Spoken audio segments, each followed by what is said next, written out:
Okay, it being 5:30, I'll call to order the meeting of the Shelburne Selectboard of January 27th. And we will begin with the acceptance or review of the minutes. Those I sent around the end of last week, and has everyone had a chance to read them, send in any comments or updates? I sent mine to Terry earlier today. So are we ready to deal with them, or Andrew, or? I'm all set. Yeah, I'll move to Oh, okay. accept. Okay, I'll second. It's been moved and seconded that we accept the minutes as adjusted through our corrections directly to Terry. We'll take a roll call vote. Andrew Aye. and Tricia. Hi. And I am I as well. Motion passes 3-0. Hi, Jessica.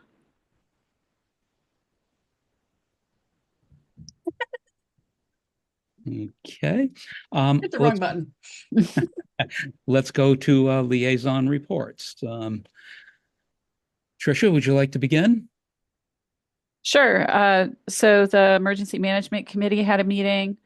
And not everybody was there, but that was okay. And it went really well. The Emergency Operations Center team is ready to handle an event now, so they're pretty excited about that. They do want to continue meeting once a month, and so Tom's going to move ahead and get those scheduled. He was scheduled to meet with Kyle Dragon today. That was the last person he needed a signature from to finalize the SEMP. So hopefully that happened. And then they're also going to be doing their CPR AED class today that 14 people signed up for. So that was awesome. He's looking for grants for an emergency generator. He ordered the team clothing, which I think we knew, and he's continuing the discussions with John Walsh about the Cowell Gym being used as a shelter and moving forward with that. With Town Hall, excise tax bills will be going out in the next few weeks. Property taxes are due on the 1st or the Monday. And Terry's already collecting information from the various boards and departments about the DLTA request from FERCog. Hopefully everybody responded, getting the budget items together. The town census forms went out, and the town clerk is taking training and getting together the election teams for the town election in the spring. Great. That cover it for you? The only other thing was the Council on Aging. I think I brought this up last time, though. They met. They would like to have a line item in the budget to cover some of the expenses that volunteers have been covering right now. So they submitted a letter to that effect. That's it. Terrific. Andrew. Yes. No new meetings from the Pratt group. And FERCog is meeting this week, I believe, but haven't met yet. So I met with Jeff Johnston this morning, got an update on the highway crew. As you all probably know, Todd Senecal has resigned and taken a job up in Plainfield, closer to his home. So he declined to do an exit interview with me, but did one of sorts with Jeff, and so got some little bit of parting feedback from Todd. But and Terry has posted that position. I don't know if there's any new news there, Terry, in terms of responses or things like that. Not yet. Okay. So we'll keep working on that. Kind of a slow time at the highway department because the ground is frozen and there hasn't been a lot of snow. But they have dealt with the small drops that we've gotten. We're getting a few small drops coming up in the next week or so, but nothing very major. And so they're trying to keep busy maintaining the equipment and that sort of thing. Jeff mentioned that he got a MIA grant, our insurance company, for road signs. So they have built a little storage area for those, but they have quite a few new construction-related road signs. The workers ahead, detour, road closed kind of things. And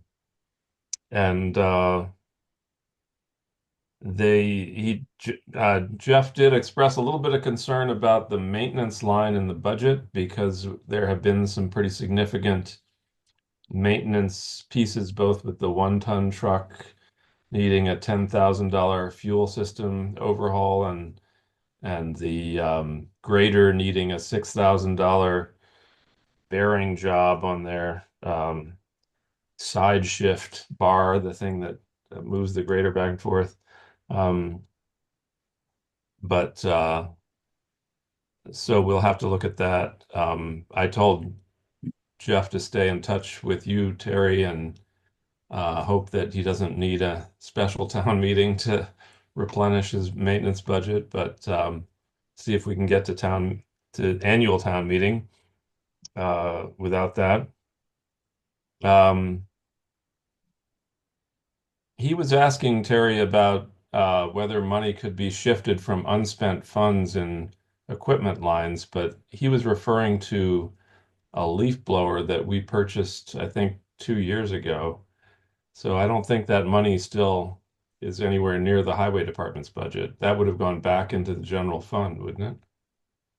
It depends. If the former highway superintendent asked to keep it open for a specific reason, there may be a small balance, but that would be up to the accountant as to whether or not, if it were specifically earmarked at town meeting for a leaf blower, I'm not sure that she would allow it to be used for anything else I see. unless it were affiliated with the leaf blower.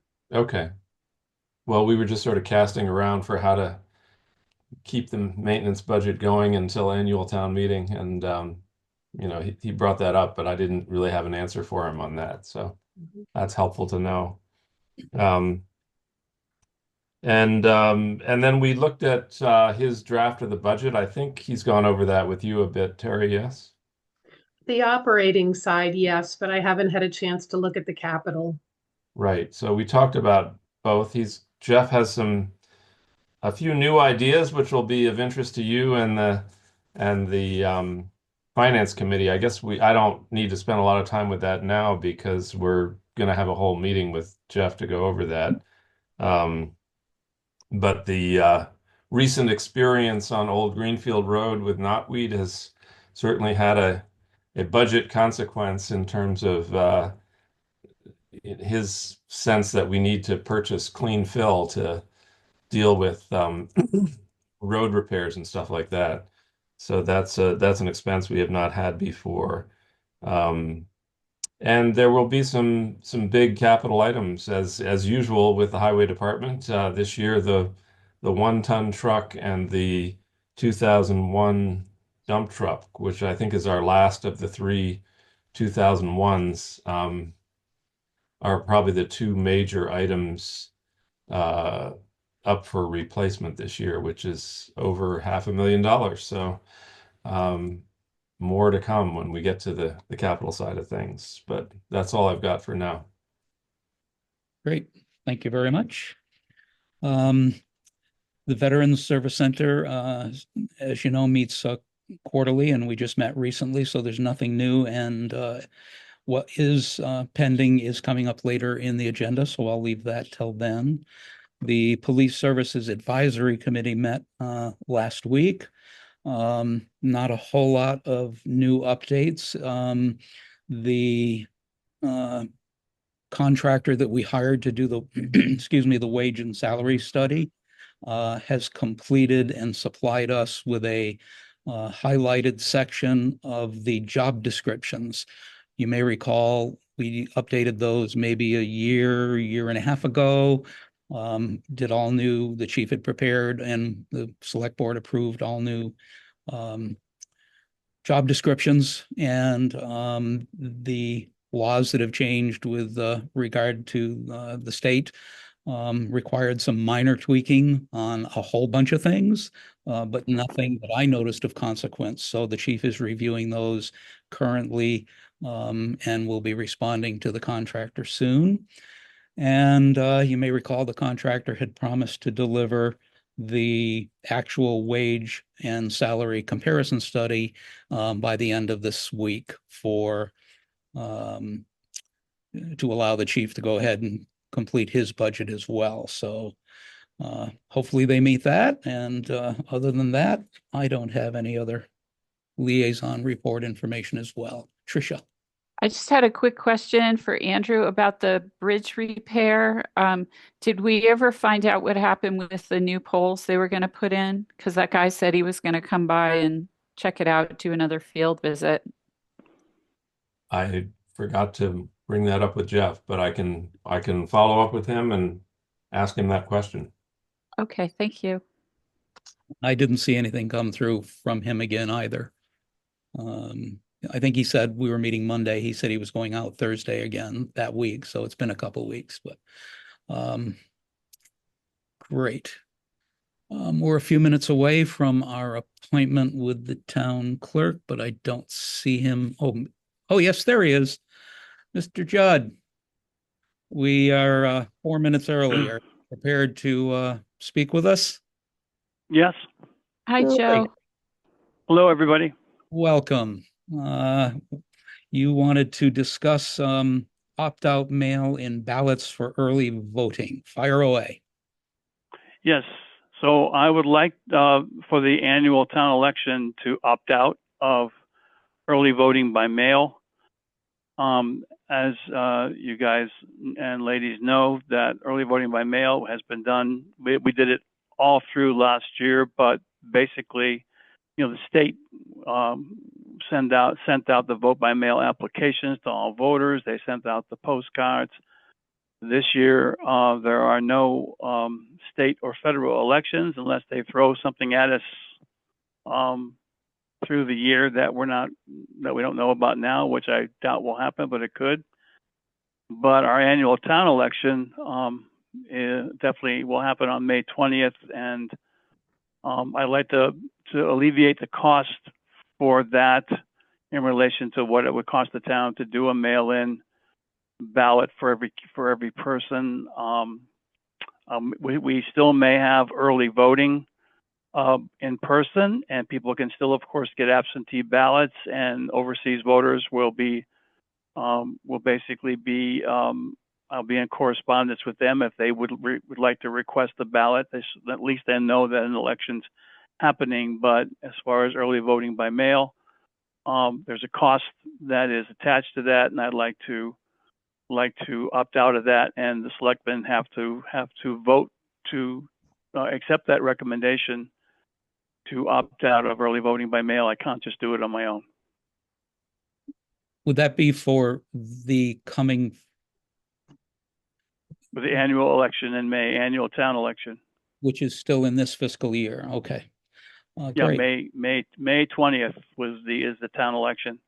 And And nomination papers will be prepared and ready on March 1st. So.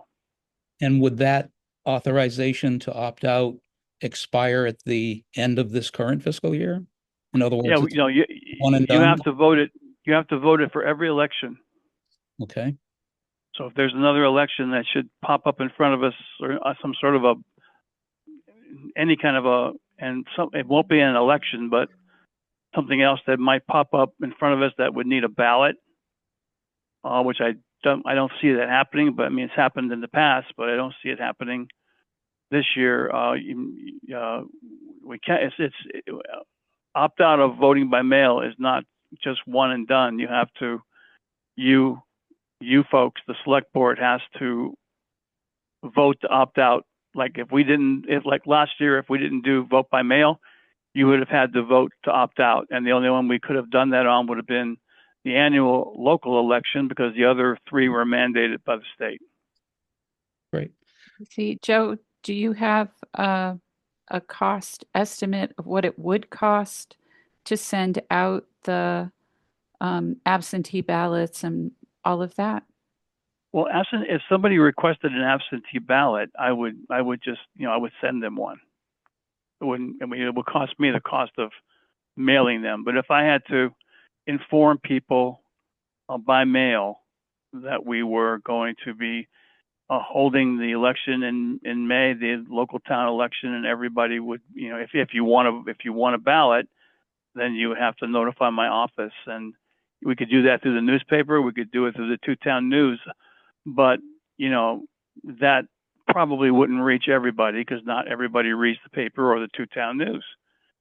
I mean, the right way to do it would be to send a postcard to every single person in town who's a registered voter, to let them know that we're going to do early voting by mail, and if they would like a ballot, they would need to contact me so I could mail them one. So it would be the cost of mailing, and usually a large annual town election for us would be, I mean, the largest one that I can remember doing was the year that we had 3 people running for selectmen, and that year we generated about 300 voters.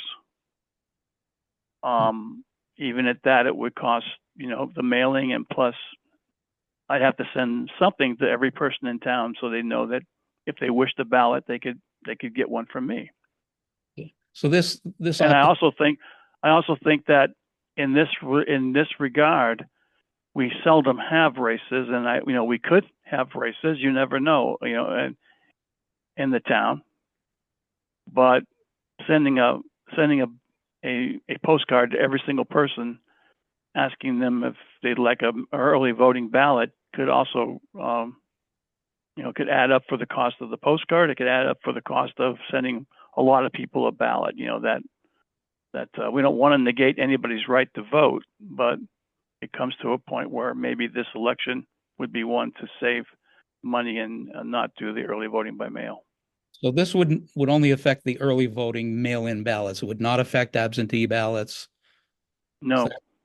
Overseas people, if they want to vote, they would get. I would let everybody I know that's on my voter overseas roster that we're having an annual town election. If they want to review the ballot once it's prepared, I would send it to them. But most people that are overseas seldom, if ever, vote in an annual town election. Great. Rick? So, Yes, Andrew. Just one question for you, Joe, both in your current role and your former role as a select board member. Just thinking about the step before the sending out of ballots is more the process of engaging citizens in filling vacancies in town boards. And that, to me, that seems to be a more important task. And I'm just wondering if you have ideas about how do we get the word out about that? Because the one value I see of your postcard mailing is engaging people more in understanding what the town needs to operate, and filling vacant seats on boards is a big piece of that in a small town. Yeah, I mean, I think that if we were to use that money to maybe send out a blanket mailing to people in town, letting them know about also use the two-town news and also use the recorder to let people know that there's an election happening and that these are the vacant positions, or these are actually not vacant positions, but these are the races that are coming up in relation to vacant seats that people could be running for again, but in 2025 these are the open slots for town officials. That if somebody'd like to run for that, here's your opportunity to look at it, study it, and see if you would like to put your name in the arena, in the ring, to run for local town office. So I could see a mailing like that being far more beneficial, like perhaps you just said, Andrew, rather than sending everybody a postcard to see if they want an early voting by mail ballot, because we historically don't get a lot of people to come out for the town election, and maybe that would encourage more to ask for a ballot. But this is the one opportunity that we have not to go through that exercise. But we could do a blanket mailing about what you just said in relation to if you're interested in running for town office, this is your chance. That would, of course, have to happen way before any consideration of sending one about the ballots, because if we haven't settled who's going to be on the ballot, it wouldn't make sense, obviously. So I think Yeah, we won't know who's going to be we won't know, Rick, who's going to be on the ballot until April 15th. and that's where the timing it comes into play for this, request to opt out and not do the mailing. Tricia, you had another question? Sure. I guess I was trying, Joe, when I asked my question earlier about how much it would cost, I understand the concept of how it would work, but I was wondering if you have just kind of a vague estimate, at least, of how much it would cost to send a postcard to every registered voter. And then if it were that you had to send out, is it $1.20 for each No, mail-in ballot? It was $1 for every mail-in ballot. Okay. And then $1.01. Okay. And then there's approximately like 1,200 postcards that would have to go out, because that's how many registered voters we have. No, it'll be 1,563 postcards that would have to go out. There's Okay. 1,563 registered voters in Shelburne. Okay. So do you guys have an idea of how much that would cost to make the postcards and sell those and send those?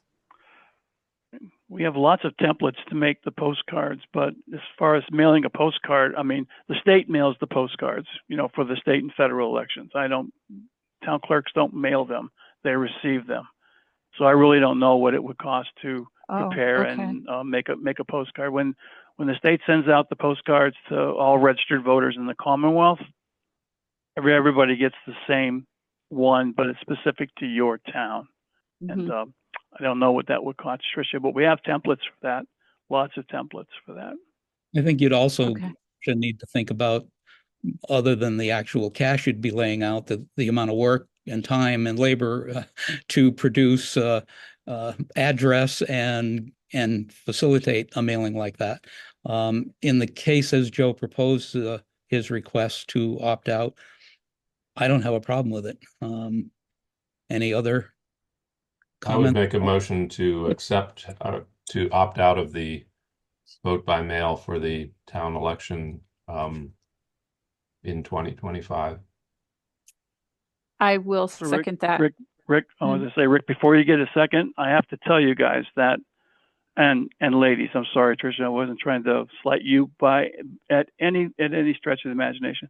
Thank you. We have to, unfortunately, this is sort of a preliminary to a public hearing, which we have to have. And in the past, I slipped on that because I wasn't clear about it. But now I'm completely clear about it because I was sort of gently reprimanded about it. And, when we do this, we have to have a public hearing. Okay. So we have to set up a public hearing, which could be at your next meeting. We've had a chance to talk about it. We need to have a hearing where people can come in and have an opportunity to voice their opinion about it if they have one. Okay. And so I would say that we've had a good discussion, but before you guys make a vote, we should have a public hearing at your next meeting if we could do that. We have plenty of time to get it done, but I would love to get it done at your next meeting. So hearing that, I will withdraw my motion. Okay. Right. Thanks, Andrew. We will put it on the agenda for our next meeting, February 10th, I believe, to have a hearing for the request to opt out. And it would be after that hearing that we would then be required to take a vote, correct? Yes, absolutely right. And if any of you'd like to see the verbiage on that, I can send it to you. Please do. Okay. Yep, I'll do that before I leave tonight.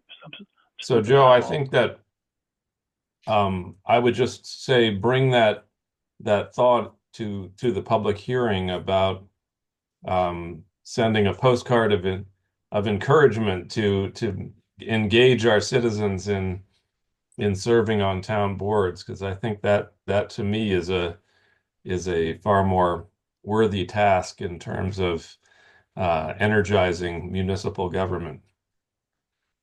Yeah, And I would love to work on something like that. I think that's a really good idea. Great. Great. Thank you very much. Thank you. Yeah, thank you all. Thanks so much. Have a good evening. You You too. too. Thank you, Joe. Very good. We're 5 minutes shy of an appointment for Jessica Atwood, who is with us, wants to discuss Rural Downtown District Report. And I see no harm in beginning now. So welcome. Thank you so much. I appreciate it. So yes, I'd like to kind of go over the Rural Downtown District Management Study and where we're at with that. The project originated from the recognition that a lot of our rural downtowns and village centers, in order to be kind of dynamic and vibrant, the business community needs support. And we have in Franklin County some excellent regional organizations that provide assistance, such as the Franklin County Chamber of Commerce, the Franklin County Community Development Corporation. There are also dedicated volunteers and wonderful local organizations that coordinate events and do innovative projects. However, a common request is, can a staff person be assigned to support and complement these efforts? And then how do you sustain that over time? The challenge, of course, is how do you fund a dedicated staff person to do this work? FERCog received an efficiency and regionalization state grant to look at this challenge, using the communities of Shelburne Falls, Turners Falls, and Northfield Center as the examples in the study. Each of these communities did a local rapid recovery plan, and each of these communities identified administrative capacity as a need for their downtown. The study looked at different structures, having municipal staff, having a business association, having a formal district management organization, and each type of structure had its pros and cons. The biggest challenge being, how do you have a source for sustainable funding? The project team was led by BSC Group. They're creating this study. It'll be completed in just a few weeks. They've had business community meetings early on in the study, and then the next one is coming up tomorrow night in Shelburne Falls. But business community meetings in each of the areas, and then a lot of one-on-one interviews with various stakeholders in these village centers and downtowns. The consultant team also did a review of the economic development priorities for each community, a market analysis, and a parcel level review. So they've been developing this kind of model structure that could be used to provide this support. There was a regional steering committee that provided input on it, and the regional steering committee included local municipal representatives, state agency representatives, regional organizations. And it took some time to kind of develop this model. And the general structure of this model is having a professional downtown coordinator, a full-time staff person who is shared among the 3 village centers and is housed in a regional organization. The activities, the tasks of this downtown coordinator would be guided by a steering group or a working group or steering committee from each of those village centers that's participating. The funding model that would go with this is having annual contributions from participating municipal governments and from downtown businesses and property owners, as well as the regional host organization that houses the downtown coordinator, and supplemented by grant opportunities and sponsorships. The model was developed with a couple phases in mind. The launch phase would use grant resources to fund the majority of the costs and have very modest level of contributions in the beginning. And this would help, develop what the mechanics of this collaboration is, and also refine the scope and tasks that the downtown coordinator would be doing within these communities. A second phase is called a transition phase. If this kind of launch worked, this pilot worked, everybody wanted to get involved with this, the partnering entities wanted to continue this initiative, increased levels of financial contributions would be required to have that continue. Then there's a proposal for a sustainability phase, which would require, if the partnering entities wanted to, increase the level of funding contributions, but really increase the level of commitment, and a formal structure would be created to establish and collect funds. And then a potential expansion phase could be if this is successful, it's working for the partnering communities, and there's interest in adding other communities to this model, and another staff person could be funded, and then expanding this with other downtowns in the community. And as I said, in each phase, there would be a steering committee or a working group from each downtown and village center that would guide the work of the downtown coordinator that is housed in this regional organization. It's a challenge to be providing services to 3 different communities, but also seeing where there could be leveraging opportunities to work together, to be collaborative, to be coordinated, and as well as kind of support better access to resources for each of these communities. So a presentation of the findings of this study, as I said, is going to be tomorrow night. Let's see, Tuesday, January 28th at 4:30 at the Trinity Church in Shelburne Falls. Members of the business community have been reached out to. Anyone is welcome to attend. And again, the purpose of this meeting is to hear about the findings of the study and about this model, and then get feedback on it so that can be incorporated into the final study. So I've got kind of a 2-part presentation. That's the first part. Any questions or thoughts about the study? And Is that meeting tomorrow, is that also available on Zoom or some other electronic means? unfortunately not. It's just in person at the Trinity Church. Thank you. And once the study is completed and finalized, it'll be on our website, and we'll send links to all of you to take a look at it. Well, thanks for keeping us in the loop on that. What's okay. Part 2. So I talked about the launch phase in this study. FERCog was actually awarded a grant, a Rural Downtown Fund state grant, to initiate a pilot of this Rural Downtown Coordinator position, using, again, partnering with Shelburne Falls, Downtown Turners Falls, and Northfield Center. The grant will be able to fund the position substantially for 12 months. We're hoping to extend this to about 16 or 18-month period of implementation, because that would cover 2 summers. And so as part of this, we're trying to extend the term of this pilot, we'll be submitting a letter to the town of Shelburne requesting a contribution of $4,000 in FY26. We're also going to be asking for contributions from the downtown businesses and property owners at some point in the next fiscal year.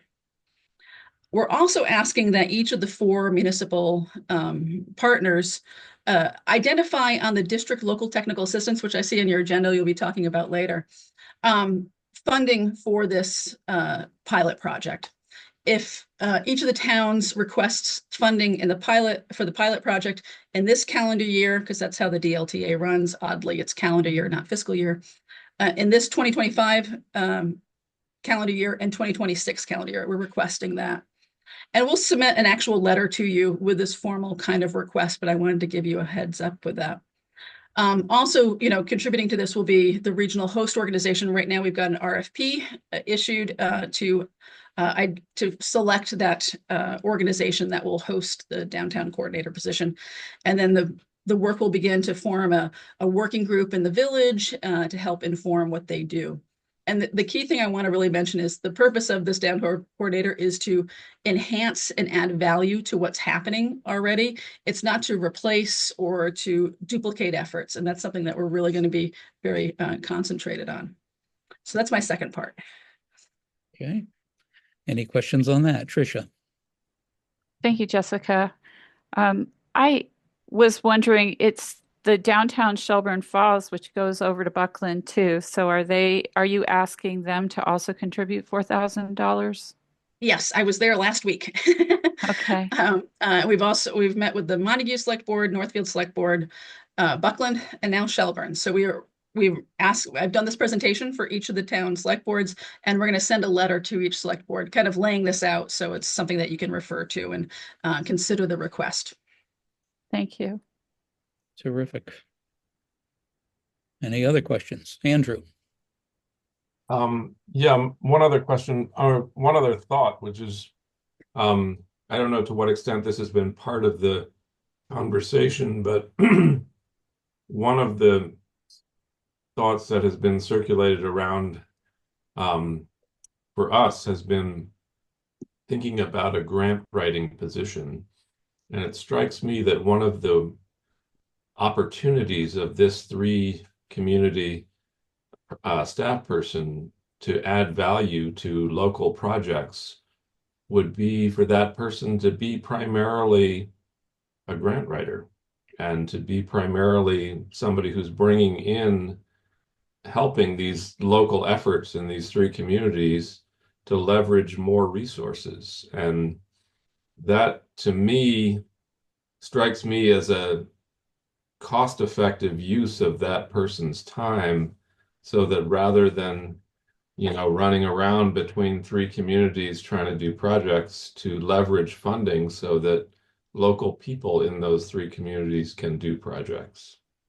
I think that could be if the Shelburne Falls working group wanted to have a particular project and wanted help with grant funding, I think that would be a very reasonable task for this downtown coordinator to take on.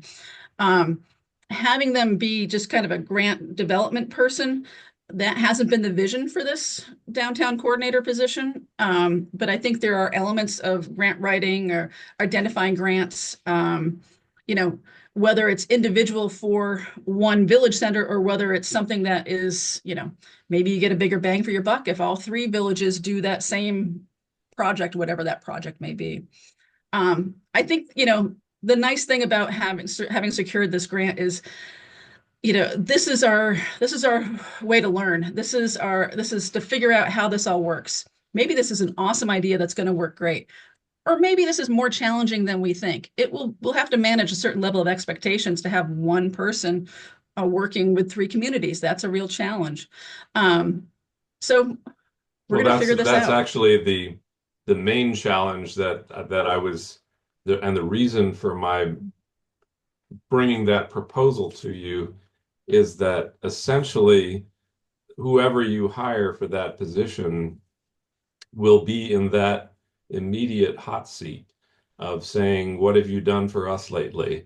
And that was in my view, was one of the dynamics that both created the expansion of the Shelburne Falls Area Business Association and led to its demise, because it expanded up to all of West County to create a large enough pool of resources to sustain a staff person, but also inevitably created a tension between the Shelburne Falls Business District and all of the outlying businesses. And that what have you done for us lately dynamic is a tough one to overcome. And so in some ways, by having that person become a rainmaker who's bringing the beneficial juices to all of those communities and helping them fund their local projects, gets you out of that dynamic. As long as they're bringing resources in, they're the popular person on the block, And as we all know, it's a challenge to find resources and bring those resources in. So, maybe it evolves to something like that, but I think, we need to take the cue from the business community that'll be a part of that working group. What are the feasible wins that can be done? Ideally, I would assume each downtown would love to have their own staff person dedicated to doing this work. The challenge has always been, how do you fund that and how do you fund it over time? And so that's where we're hoping this model maybe can work that way, and we'll find out in this pilot.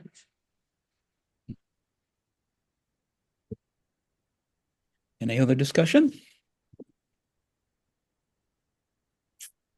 Hearing none, we appreciate your presentation, and we'll look forward to the documentation that you are going to be sending along. Tomorrow is what time at Trinity? Tomorrow it is tomorrow, January 28th, 4:30 at Trinity Church. I thought I had seen that before, yeah. There's two different meetings happening then as well, too. So I'm afraid I'm unavailable for that as well. So I'll look forward to what you send us. Okay. Thank you so much for your time. I really appreciate it. Have a good night. Thank you, Jessica. You too. we're early for Karen and I don't see her as yet. Terry, I'll back up a little bit. I didn't get to ask you if you had anything during our liaison report from town hall that you would like to mention as well. No, thank you, though. Right. While here we go. I believe Karen may be signing on a bit early and we can get to that. The Board of Assessors audio is connecting. We'll give it a sec.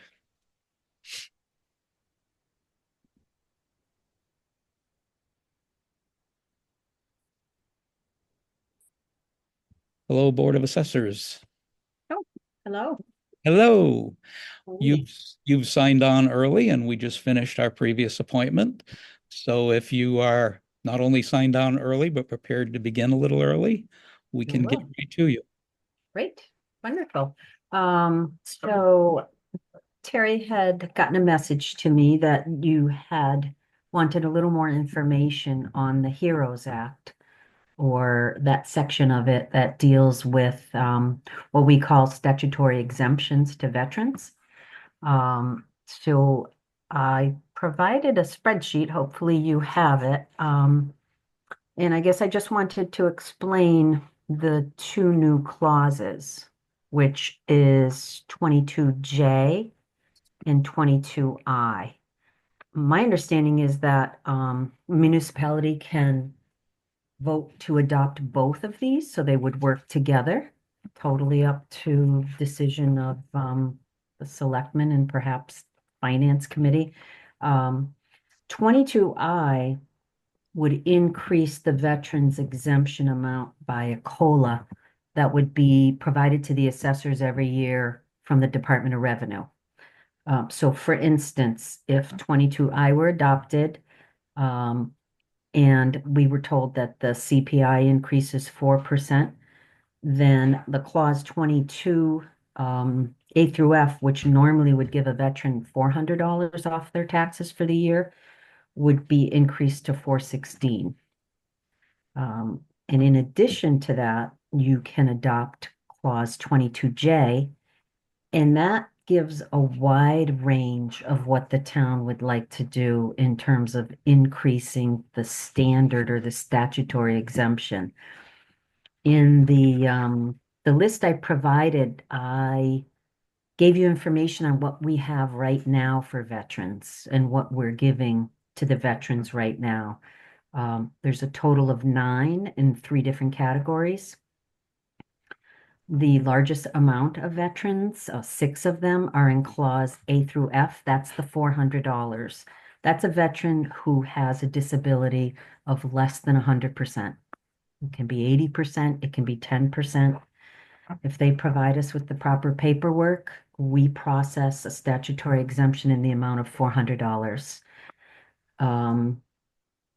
We are reimbursed from the state on that. I believe a portion of it, I believe it's $225.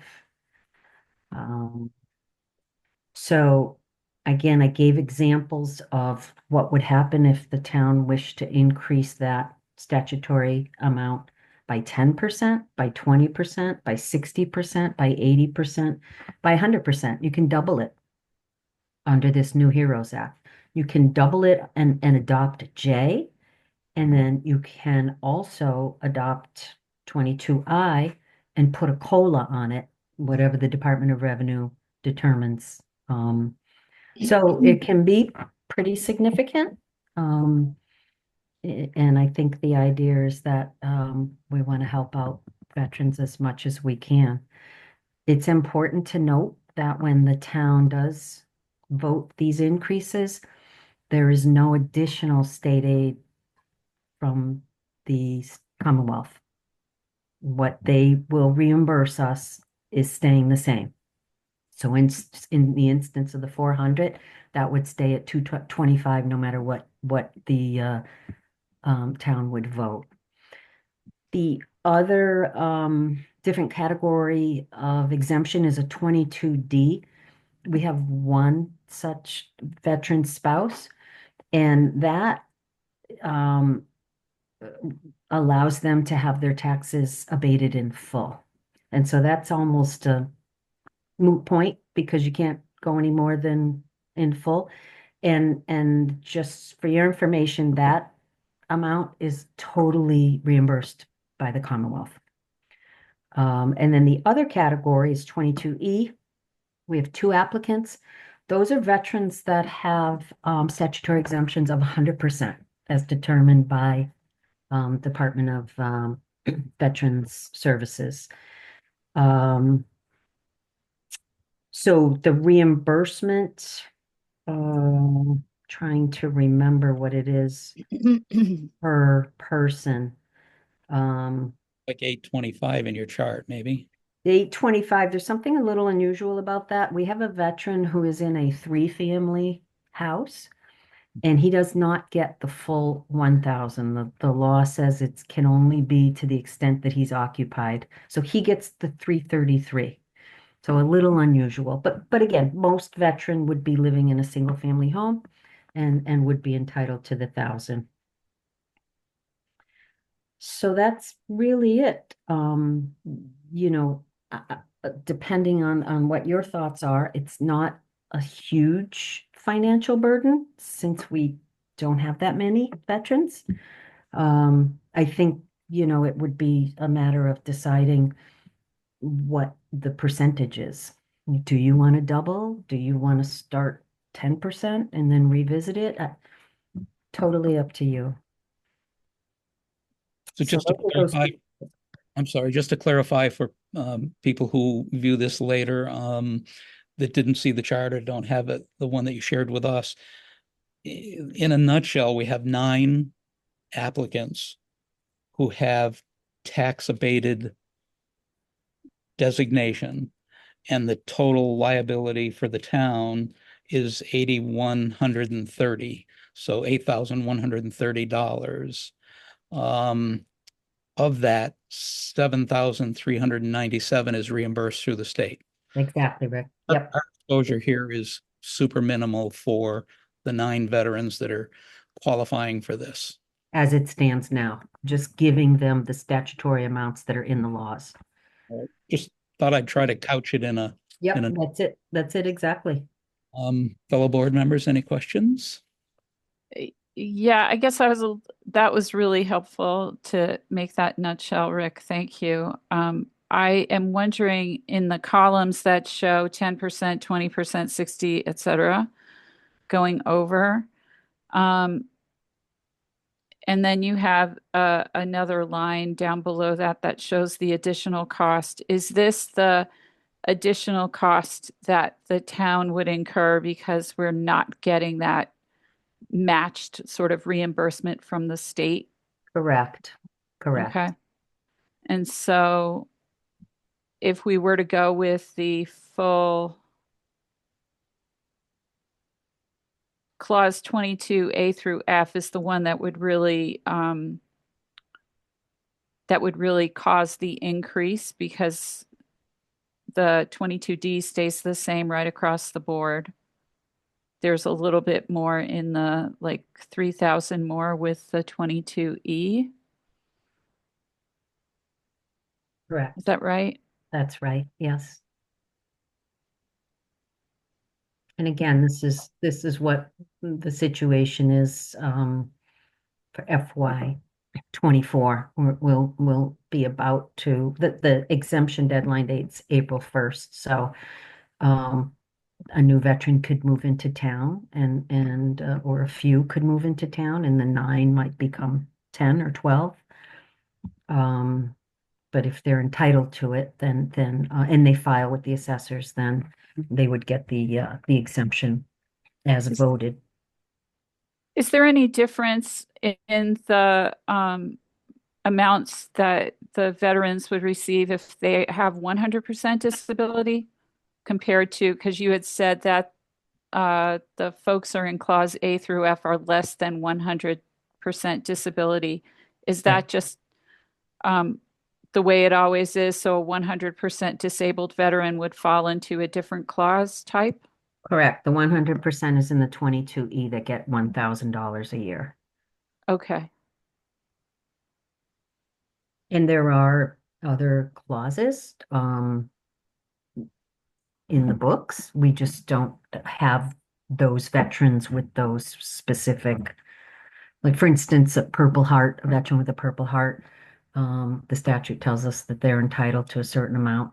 There are veterans that need specialized housing and they're entitled to a certain amount. So I just only gave you with what the categories of the veterans that we have now. Thank you. You're welcome.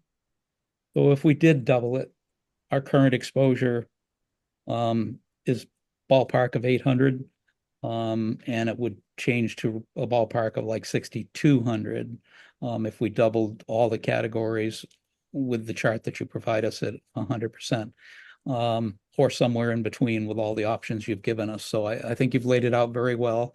When I read this chart, it meant almost nothing to me, but now it does. So thank you for a great presentation. Great. Has the Board of Assessors pondered this, and do they have a recommendation? They have not. They have not pondered this. No. Is that something that we should ask for before we take this on? Sure. They have a meeting coming up in February and I'll add it to the agenda. Does that sound like the right thing to do, Andrew? Tricia? Yes. Yes, I think think that is so. a good first step. And Tricia, you agree? Yes. Okay, great. Perfect. You've done your job. Thank you so much. Very Thank you, good. Karen. Have All a good right, thank you evening. guys. You as well. Thank you. I have a few questions there, Rick. Oh, sorry, Andrew. Sorry.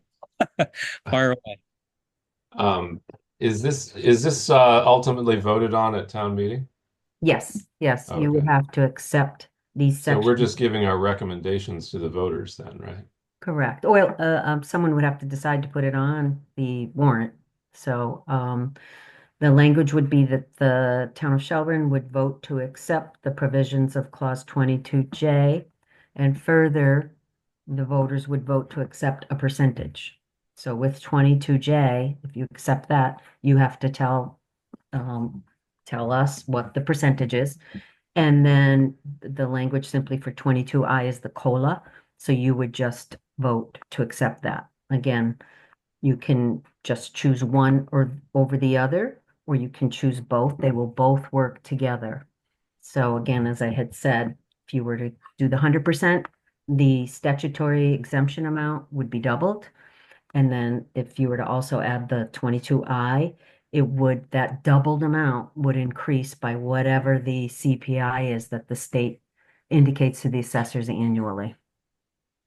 So the town meeting would vote to approve that, but the select board would set which of those percentages, or would you present that in the warrant? Yep, you'd present it. So town meeting has to vote It everything. would be part and parcel. Okay, Right. great. So I don't know where it begins if you make a recommendation and then at town meeting floor, it can be modified, but You yeah. can lower it on town meeting floor. You can't raise it. Can't raise it, right? Yeah. Sure. Super. And other, Other question is, does the town currently provide any property tax exemption to disabled people who are not veterans? So the other categories, Andrew, that individuals are entitled to exemptions are the elderly, if they're over a certain age, and if their income is under a certain amount, and if their assets, not including their house, are a certain amount. So elderly get it. Individuals who are blind and have an indication from the Mass Commission of the Blind get an exemption. But no, unless that person that you're referring to is also elderly and meets the qualification of age, there is nothing for, say, a young disabled person. It just doesn't exist in the laws. Yeah, I think that the category that makes a lot of sense to me is the veterans who are 100% disabled. And the category that I have more questions of, and I'd be happy to increase their exemption, because that's a big burden to carry there. Um, the category that seems like has a lot more gray in it is the other one where the disability can range from 10% to 100% or whatever. Um, it seems like you could have a lot of individuals in a lot of different situations with those kinds of um, those kinds of exemptions, and if they all get the same amount of exemption, that just seems like it. I don't know. It's a stranger setup to me. It Yeah. seems like if you're going to have a sliding scale, you should have a sliding scale. Yeah, I think you know what might be more informative for you is to know more about how the VA determines the disability. So first of all, it always has to be service connected. So it's because they served. But second of all, a 100% disabled veteran may not may possibly still be able to work. So I think it's all relative to know what that might mean. The VA gives them different ratings in a percentage depending on what the injury is. So it can be anything from tendonitis or high blood pressure, or they have their own rating system that we simply just get the paperwork that says here's what it is. So you're right at this that sliding scale. It simply, if you're not 100%, the most that the statute now says it's 400. So someone 10% 400, someone with 89% 400. That's just the way it's always been. Okay. I'm surprised they didn't change that, but that would probably be more on a federal level of how they determine disabilities with veterans across all states. But yeah, you're right. It would seem to make more sense that it would perhaps kind of link to exactly what the disability is. But the statute isn't written that way, the way we're talking about it. It's just if you're disabled, you qualify for these regardless, except for the 122E, right? If the statute reads that if you're a veteran and you have a service-connected disability and you have had that determined by the VA, then you're entitled to $400 if it's under 100%, $1,000 if it's not, if it's 100%. I think that this is probably the easiest way for the state to make changes to increase. I imagine that there's been pressure to actually, increase these amounts. They've been the same, honestly, in the 30 years that I've been an assessor. And so, I think this is the easiest way to sort of increase these benefits. Obviously by taking into consideration cost of living, but also letting each town decide how much they want to increase what they give the veterans. Right. Any other questions? I'll look forward to hearing what the discussion is like on your board. Okay, I'll definitely share that through Terry then. Thank you so much. Appreciate you. Thank you, Karen. Good Have a good evening. evening. Thanks. Thank you. Very good. Okay, we're on to old business. Community Action Food Pantry Services, the possible funding source. We had a discussion on that at our last meeting.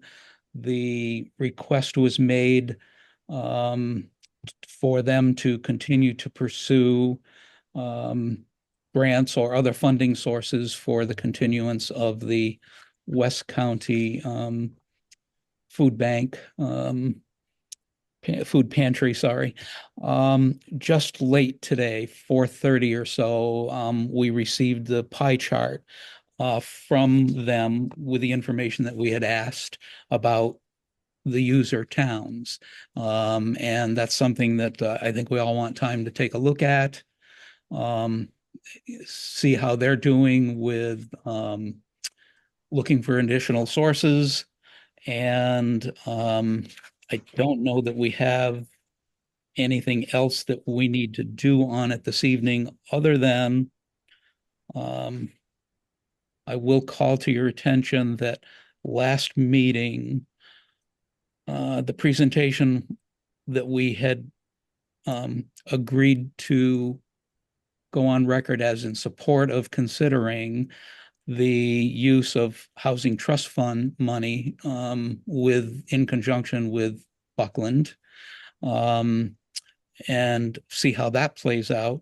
We were looking at what we thought was a balance of over $205,000. The accounting hadn't caught up. I believe there was 55,000 assigned at our last annual town meeting for the lift at the library, and another 55 for capital improvements at the Cowell. The actual balance in the housing trust fund at the moment is 95,811. So their request, or if they were not able to get other funding and were looking for 25, the contribution, 25,000 that we had been making over the years from community block grant money, would impact that number a little bit. A little bit more than we thought it might when we discussed it last time. But I don't think we're at a point at making a decision or doing anything further on this. Am I close to accurate, Terry? That is correct. I'd like to hear what Buckland's position is too, and hopefully I'll have that response between now and our next meeting. Terrific. Any other comments initially? Okay. No, it sounds like you got a positive read from Buckland's town attorney that there wasn't a legal barrier to utilizing that money. Correct. Correct. With town meeting approval. Right. Yes. Old business. We pretty much have covered that one. That's the continued discussion about the Veteran Services Hero Act request that we adopt the items that were discussed moments ago. So we will wait and hear what the assessors have to chime in and give us their thoughts and feedback on that as well. Any other comments under old business on that subject that we have thought of since? No. New business. This is the 2025 District Local Technical Assistant Request Form. Acronym DLTA. I hate acronyms because there's so many of them. You can keep them straight. People quicker than I, perhaps. This was a form that I think we get it every year, because I've seen it before in my term. And this has been sent out, Terry, to all of our appropriate departments, boards, committees, commissions, looking for feedback to rate priorities. And when that is in and assembled, then the select board would review it and pick what do they want, the top 3? Yes. And that is due when? It was due January 24th. From our departments, right? Yes, But and we it's have to get due- it back the 31st. 31st. Yes. And how has that gone? Haven't received a single reply. Jessica Atwood mentioned tonight that she would like to see the towns seek downtown district support for the project that they're currently working on. But I was surprised that I didn't receive anything from the other boards. Yeah, that's quite disappointing. Rick? Yes, Andrew. Since we have Jeff Bettner from the Energy Committee here, I'm curious to know whether you all have expressed any interest.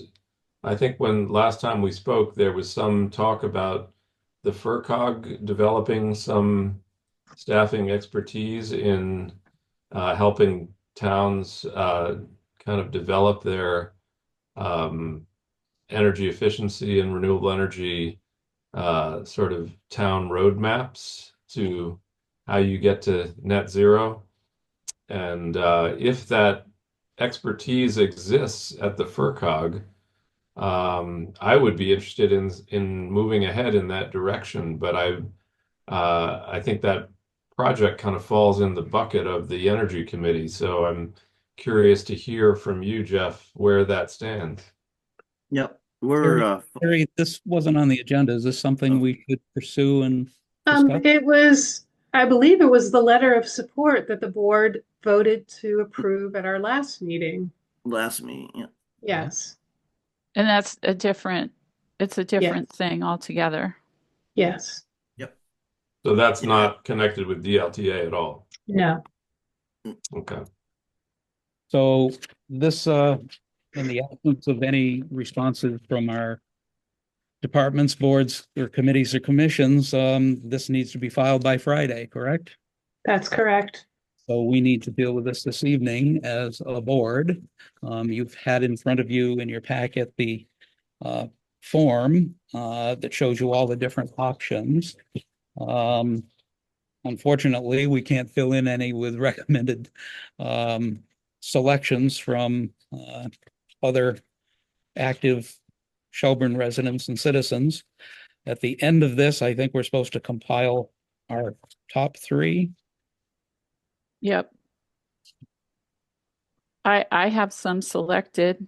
I wasn't, just to be on the safe side in case we didn't get any, or, we could throw our ideas in. And the first one that I had was under the business and industry sector assistance. Page is that, do you know? Well, it's page 15 of our packet. It's Oh. page 3 of their document. Got it. Thank you. You're welcome. So I would say under that one, I had selected the second option, which is to provide industry-specific support to expand, promote, and/or preserve important economic sectors. So that would fit with maybe tourism, outdoor recreation, and the agricultural food and farm system for our town. That was one of the ones I had thought of, and that could fit in with kind of what also, not knowing that that's what Jessica was going to ask us about, that was one of the things that I thought would be helpful for our town. I also had on page 4, the IT training and policy development. This would be a lower priority for me, but I think either one of those options is reasonable to me. I think the top one regarding the use of artificial intelligence, I'm not sure if we might be jumping the gun on that just because artificial intelligence is being developed so rapidly. We could be, our information could be obsolete by the time we actually implement it. But having an education program about cybersecurity would be really helpful.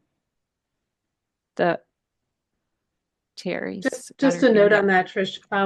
All of us receive monthly training right now as part of our Northeast IT Okay. program. We have to participate in a training and take a test monthly. Oh, then that would take that off of my priority list then. Thank you, Terry. You're welcome. Going down to the bottom of page 4, though, the public information and warning system. This is something that is really a problem spot for a lot of rural areas, not just here, but across the country. And so if there would be some way that they would figure out a regional emergency communications system to help identify who would be left out of any kind of mass communication regarding an emergency, here or within the county or however, I think that would be a great initiative. And perhaps updating that regional shelter plan. I think it's several years old right now, so that's at the top of the next page on page 5.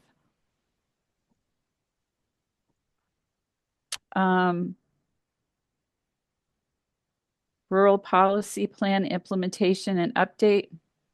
That's lower down on that page. I think that would,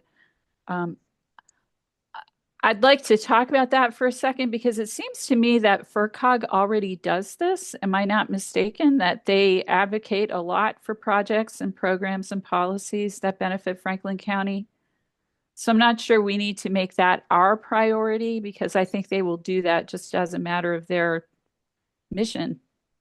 What do you guys think about that?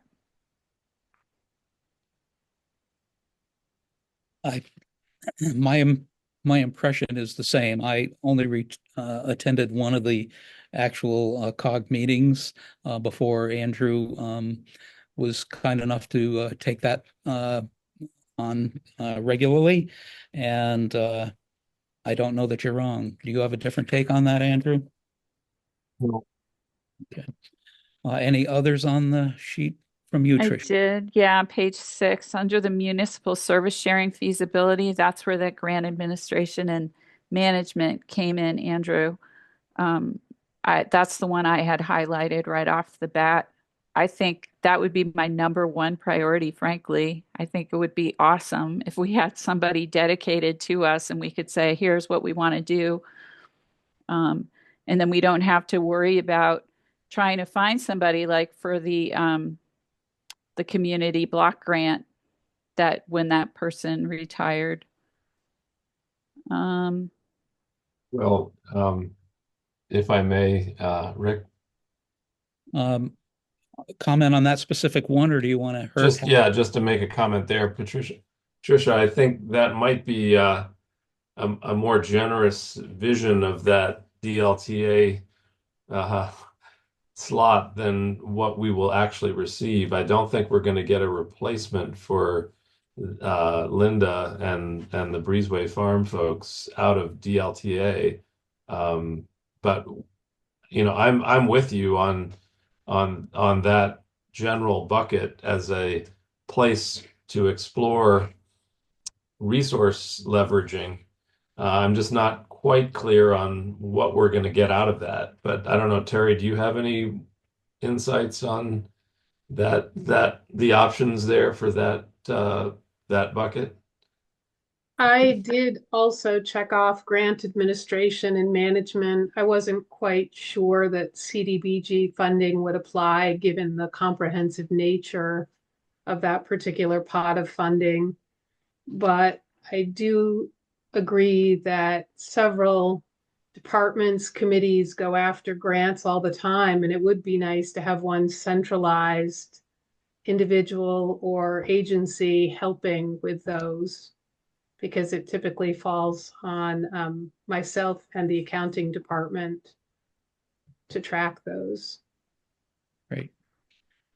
Tricia, why don't you finish up on others that you may have checked? Yeah, I had just on the last page 7, under comprehensive plans. I don't think that we have an updated comprehensive plan for the town. I know that it's not called the comprehensive plan, I guess, but the town plan. Master plan. The master plan. Thank you. It's like word wasn't coming to me. That's quite old.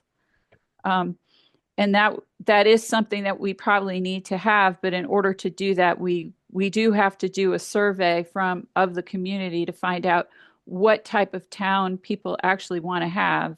Do they want a kind of a retirement community? Do we want just a tourist economy? Do we want to try to attract younger families and build more affordable housing? So under that one, I had selected the second option, which was to conduct a community-wide survey or other forms of public outreach to inform a new or updated comprehensive plan, vision, or goals because we do need a new plan, and that would be the first step towards getting one. So I would say that would be my number 2 priority of the ones that I've mentioned. Okay, And that's all I have. great. Andrew, have you any others that you thought might be in I contention? think the two that pop out for me are the municipal resource sharing bucket and the downtown improvement plan bucket. My concern with advocating for the master plan is that that really belongs to the planning board. And if the planning board is not bringing that forward, I'm not sure we can do their work for them. So I feel like,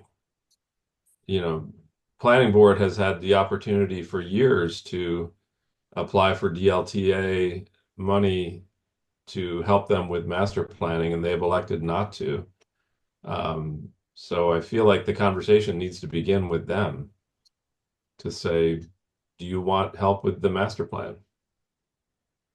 But they're an elected board, so we can't tell them what to do. Mm-hmm. Also, I think one of the issues there is our current master plan. Yeah, it's old. We are required to keep it updated.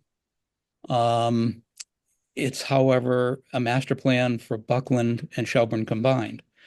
So Shelburne Planning Board would need to get the Buckland Planning Board to agree to go ahead and give this a community-wide review and update. My understanding is the Shelburne Planning Board could propose updates to the Shelburne specific portions of it, but that kind of seems futile in that the village combines both sides of the river, and it may be a stumbling block in why they haven't pursued it. But that's just an observation of it's not as easy as pulling it up and saying, let's have at it. Terry, other thoughts? You had identified one as well. Do you have others that you had seen with your 30 some odd years of experience in this? I'd love your input. I did select the downtown district support, hoping that it would continue the project that's already underway. I also agree with Tricia and Andrew on the sharing of municipal services, in particular grant administration.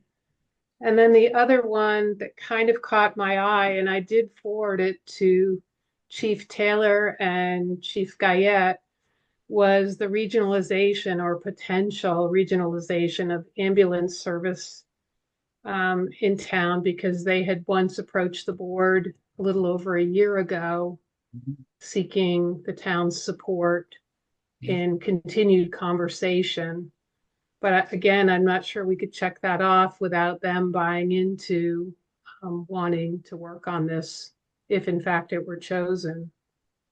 That's actually the one that I felt was the most important as well, because we had that request from them, and we had them join us for a meeting and make the pitch, and it kind of just fizzled away. And now we put that in front of them and they don't respond. So kind of like the planning board version. If they don't tell us they want it or want us to pursue it, that it's kind of tough to say, okay. And that's a lot of people to get in agreement to do it too, right, Rick? Because you've got to get both fire districts and everybody else. Yep. Well, 3 fire districts, really. The Shelburne Falls and the Shelburne are already on the same page in that vein. It's the surrounding towns that makes it difficult, apparently. So. Well, we don't have to do 3 projects. We Correct. can do. I was going to say, if we only have 2, we'll just give them the 2. And I'm totally comfortable because the others that you've mentioned were also on my list with the downtown and the municipal sharing. And if those are the two that we would like to put forward and send in with our response, we did our duty. We asked, got no feedback, so we get to pick. Well, it sounds like we're all four of us in favor of the two. Is there an interest among anybody for a third project? The public information and warning that Tricia mentioned, I think has merit, but who would be willing to spearhead that? Is that something, do you think our emergency management director, in conjunction with his team, would pursue? I know that it's definitely on the radar for them. So, yeah, again, I don't want to speak to, we want you to spearhead this. Mhm. And So let's just read it more clearly. Project will move to how a possible regional emergency communication would work and the costs involved.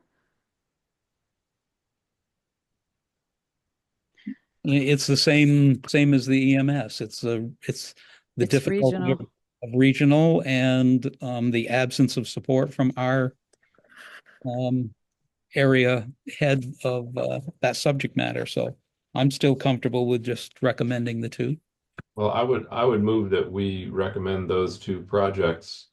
And that maybe this doesn't have to go in the motion, but Terry, if you might just as a follow-up, reach out to those entities on the projects we talked about, whether it's the master plan or the ambulance, or I forget the third one that had regional implications there that require, a coalition of people to come behind in support of, and to say we would be glad to recommend one or more of these next year, if you all come forward and say this is an important priority for us and we want to work on it. Okay.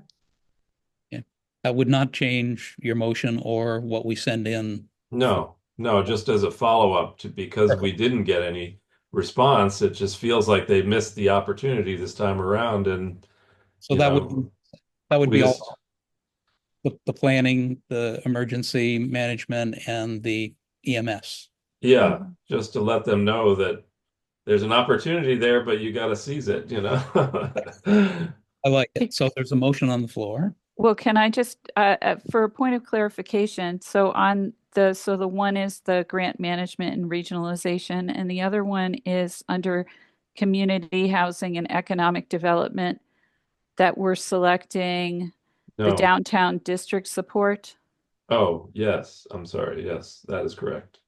That Okay, item. so were you not interested in doing the business and industry sector assistance as well, which is 2 blocks above that one on that same page?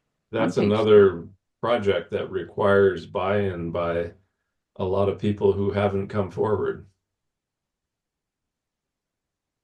I think it would mean somebody like Kate Chadwick, whose icon I see over there on the right side of my screen, to go out and survey the businesses and say, do you all want to do a project together with the FERCog? And, they haven't come forward this year to say, yeah, we want to do that. So I would say keep the scope narrower and go with supporting a project that already exists and has some legs to it. Meaning the downtown district thing. Yeah. Okay. Okay. So we still have a motion on the floor. So the motion is for those two, right? The downtown district support and grant management. Okay, I'll second that. Moved and seconded. Any further discussion? Hearing none, we'll take the matter to a vote. Andrew Aye. and Tricia. Aye. I am aye as well. Passes 3-0. It really ties into your discussion, Andrew, with the town clerk about getting people to step up and serve on boards, and if you agree, actually show up and do something. It's thankless, but it's a critical part of New England, and it's unfortunate that we send this out and get zip back. Well, I would not say entirely thankless. I'm I'm certainly willing to give people a lot of thanks for all the things they do for the town, but it's not your reward is with your neighbors and not in your wallet. Yep. Yep. Uh, great. Okay, new business item B. This is the comprehensive economic development strategy plan. This came to us again, a whole bunches of pages that I've read. I assume you folks have. What is the ask here, however? Terry? Do we anticipate a large project, a large economic development project within the next 5 years? And then it gives on the first page what the criteria would be, whether it will result in the creation or retention of jobs. Yep. Will it be started by 2030? Will it spur business growth or private investment in Franklin County? I just didn't see it fitting within the town's project list within the next 5 years. And you did send that to Andrew, Tricia, and myself some time ago and asked for feedback. And I didn't reply because I have none. It's not there's nothing hanging there to say this is something we ought to talk about. Any thoughts from Andrew or Tricia on this, or is this something we just don't have anything to put forward? I guess I just wanted to understand that we already had to have a project in mind and then they would help us with it, or they would help us develop a project. Because I had an idea since we've gotten several movies done here that we could try to enhance that aspect of our economic development a little bit more. Maybe use some of these old warehouses or factory buildings that have closed as places where the movie industry could film or produce things. I mean, it would be kind of a cool way to grow that aspect of our economy that isn't totally dependent on tourism. I don't know. That was the only thing I thought of. I thought, well, that'd be kind of neat. And, California people need places to go now. They could come here. I don't know. So would that be something we could say, hey, we would like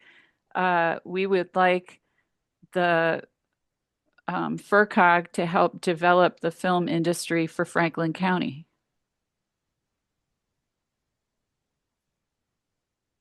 Well, this talks about the development of projects seeking public investment will be highlighted.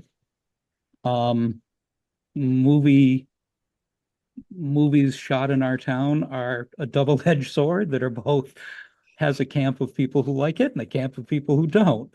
So when they come, we try to see if they're not too intrusive and work well with the town, and the board approves and lets them happen. But I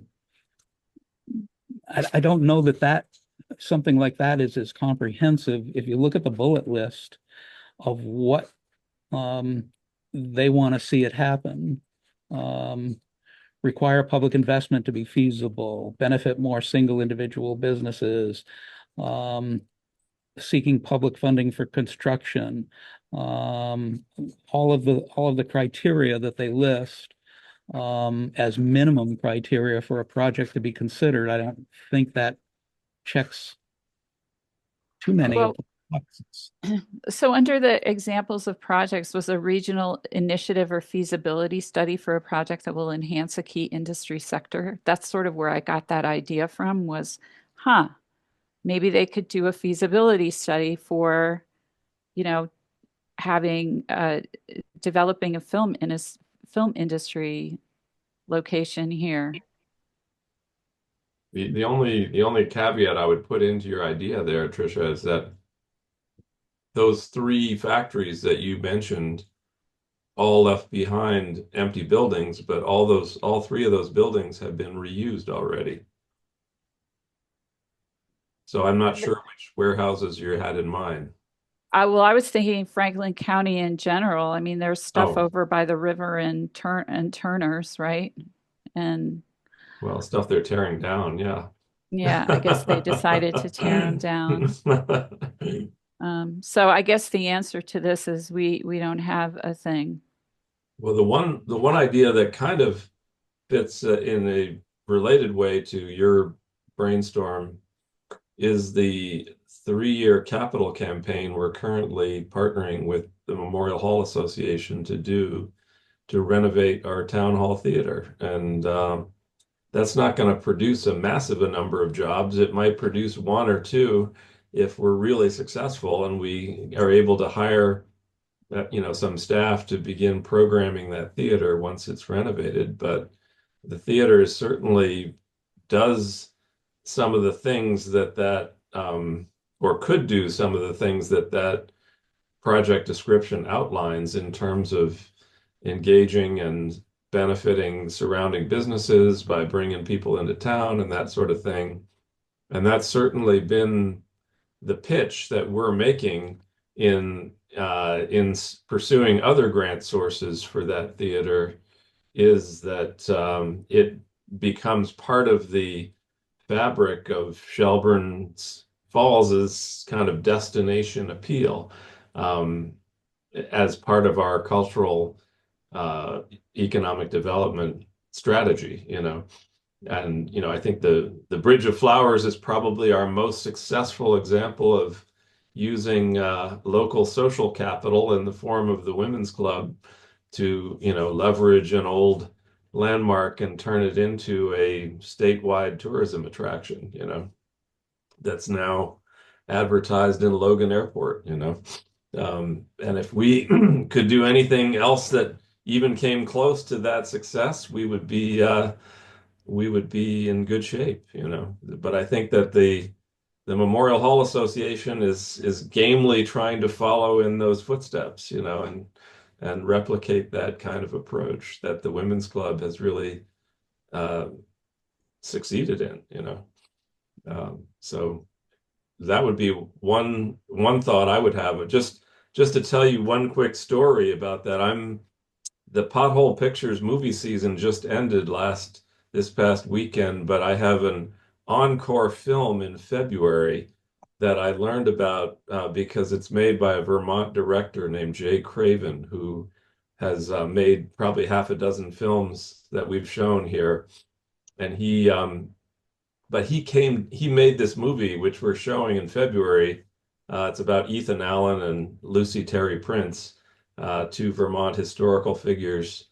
But the interesting thing is that he came down to Massachusetts to film the movie, even though it's all about Vermont, in order to take advantage of the Massachusetts Film Tax Credit Program.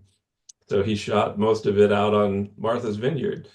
And so he was doing exactly what you're describing, in terms of, but that the state tax credit is really what drives, those movie projects to come to Massachusetts and, to our state. Movies like The Holdovers that was shot all over Franklin County was doing the same thing. They're taking advantage of the state tax credit. Um, so I guess the question is whether we can put anything in the SEDS that goes beyond what the state tax credit is already doing.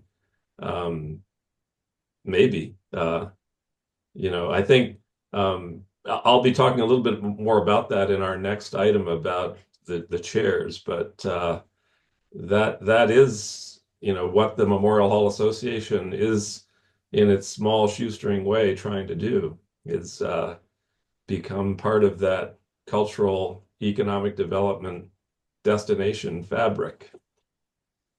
Well, they do need a lead organization for this project through the SEDS. I mean, I don't know if that's something that is it open to just I'm trying, there's a lot of a lot of bullet lists here, so I'm trying to get through them all. um, Terry, minimum criteria. you've been down this road once or twice. Any thoughts so far? Comments from Terry? Did she No, care? Okay. no. I mean, at first glance, I didn't believe that we had a project that would fit this criteria. That's still my feeling. I see your angle there on both sides, but I think you nailed it there with why movies are happening here in this state so much. The The dollar, one, everything. the one project that I am planning to try to press forward on that I've mentioned in past meetings, not sure it fits into the SEDS category, whatever that is, but we have gotten partway down that road by getting an earmark into the Economic Development Bond Bill for the Memorial Hall Theater. And it's $250,000, but we don't have the money yet because in order to actually get that money into our town checking account, we have to get that project onto the governor's capital improvement plan. So there's a whole next step lobbying effort that we need to make. I'll be bringing forward materials for you two to review at our next meeting in terms of a letter writing campaign. We did that with the Habitat group just at our last meeting. I'm proposing we do something similar with this $250,000 opportunity and then go around to other towns, other cultural organizations, individuals in town, and try to really generate support for that vision of a renovated hall as a potential real destination attraction, as well as a resource for the community. So whether that's a SEDS project, I don't know, but that's the next step for the Memorial Hall Association. I mean, honestly, I'm looking at some of these questions and stuff. I think if you thought about it a little bit more and how you could leverage the Memorial Hall space and kind of the vision for what it could do to be another anchor for economic development, I think this could work. So I mean, looking at some of the questions and stuff. So, we haven't February 17th to submit that. Would you like to muse that, Andrew? And Sure, I'll take a look in my voluminous spare time and see what I can pull together there if it makes sense. Again, I'm not sure what being in the SEDS will do for that project, but I'll take a look at it. Yeah. and let's table this and bring it up at our next meeting in on February 10th, and we'll still have the 7 days to, if we decide to move forward in proposing that, we can do it at that time. Great. Agreed? thank you. And there you go, Andrew. You're up again. Memorial Hall Theater renovations, disposal of the chairs. Well, this is just yet another progress report on that project, and we have met with Bob Dean and the FERCog, and Bob is hopefully getting our bid packets together to go out to bid for the repair of the ceiling and the floor and the wall painting. And we have contracted with Highland Seating to remove the current chairs and replace them with new historic chairs of the Emerson model that there's a demo of up in the hall you've probably seen. And so the hope is that those bids will go out by the end of this month and come back in February, and then we can, if the prices are right, we can contract with contractors and begin removing the chairs in March or April, and then doing the work in the spring. But the MHA is still actively trying to raise funds to make sure we have enough money to do that project and go forward, to next phase projects as well. So there are two aspects of that partnership with the town, since these seats belong to the town, that we want to get the MHA wants to get the select board support on. One is what we're calling a take a seat campaign, which is before the seats all get hauled off to a landfill.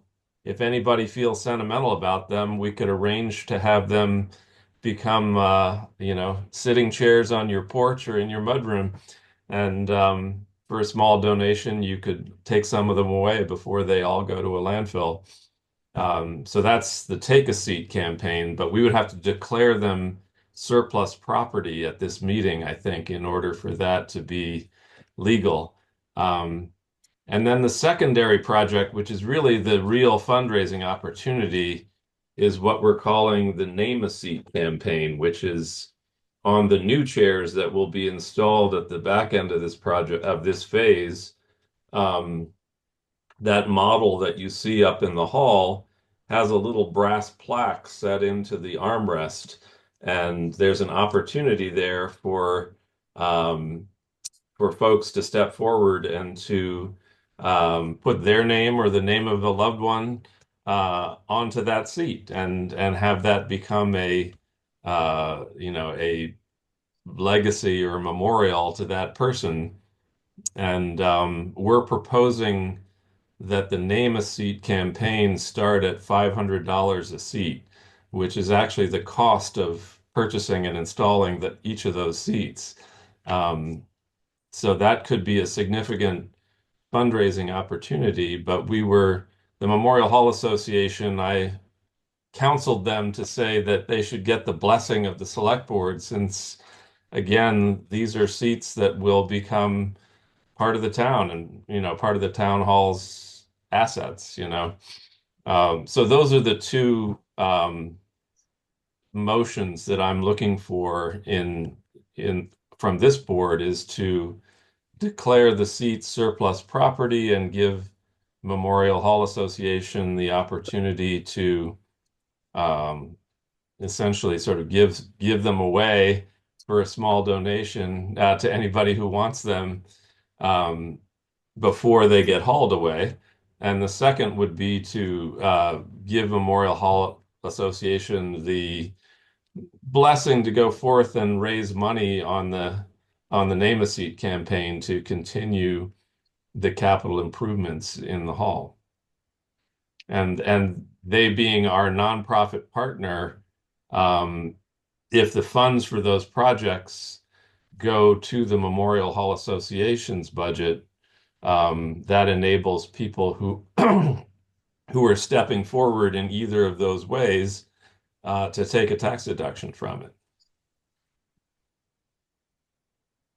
I don't think if they're purchasing a brass plaque, I don't think it counts as a tax deductible donation, does it? You can't receive anything in return when you make Yeah, you can. You just have to declare what you're receiving.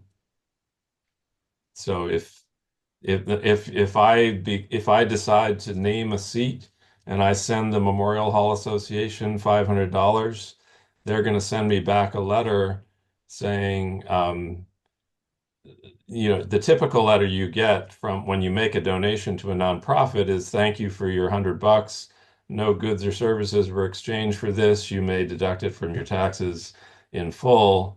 If we or they decide that there's some value to that brass plaque, we can find out from Highland Seating what the value of that brass plaque is. It might be about $5. We could incorporate that into the letter and say you received a brass plaque valued at $5, and your donation is worth $495 of tax deductible. Is this something that we should run by our town council? I think so. Terry, do you have any insights on that? I see no problem with declaring the chairs surplus property if they have no value. Our town accountant wants to talk to the attorney of the day from the Division of Local Services, and that person's available on Wednesday between 10 and 12. So she wasn't able to reach them this past week, but hopes to be in the queue for this coming Wednesday to ask about the tax deduction and whether or not Memorial Hall Association can handle it on behalf of the town. Yeah, I think that's a good plan. I'm uncomfortable, agreeing to the other stuff. We know that the chairs can't be used and we can declare them as surplus property right now, right? I would say so. If these chairs are 100 years old, I don't think anybody's Oh, they're hard. beating down the door to take away our chairs. And if they are, we'll gladly, for the right price, we'll give them to them. Well, they may end up at a recycling center because there's going to be a lot of weight there. But that's up to you guys what you do with them. I have no problem declaring them as surplus and then waiting for the additional feedback on your other request before we vote on that. Okay, so I'll move to declare the chairs in the Memorial Hall Theater surplus property of the town of Shelburne. Great. Not second. Been moved and seconded. Any further discussion? Hearing none, we'll put the matter. Well, I would just say if we can, do we need to add to that motion that the Memorial Hall Association can begin to dispose of them to willing takers prior to their being landfilled by Highland Seating? Well, you had said the only thing we needed to do is to declare them surplus property first. So that's what we're doing. I guess Okay, do you that's want a what second motion about the rest of it? I want to hear what the attorney of the day says first about how the money is going to exchange hands. So what we're asking for is we can declare it as surplus property. I think that's one motion. And then a second motion to, then we can say that we're donating that to the Memorial Hall Association. Can we do that?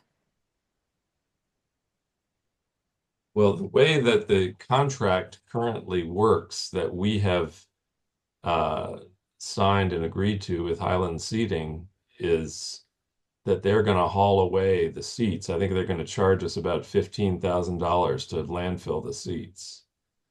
And what the Memorial Hall Association is proposing is that before they get hauled away, that they be given the opportunity to offer them to the public to take away a seat or two if they want to make a small donation to the Memorial Hall Association. That donation, I think, practically speaking, will largely just pay the cost of the carpenter who the Memorial Hall Association will hire to unbolt the seats from the floor and help those people to take them away. It's not that's not going to be a big fundraiser for Memorial Hall. It will generate some interest, hopefully, in the Name a Seat campaign, which is where the fundraising opportunity really lies. But that's just a project of getting people interested in the theater and, taking away seats that are going to get landfilled anyway.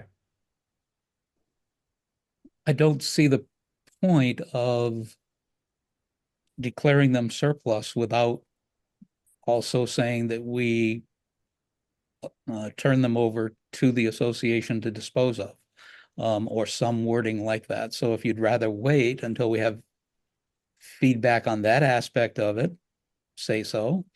If you're comfortable at, I mean, you're talking about this possibly happening within 30 days, the end of February, Andrew?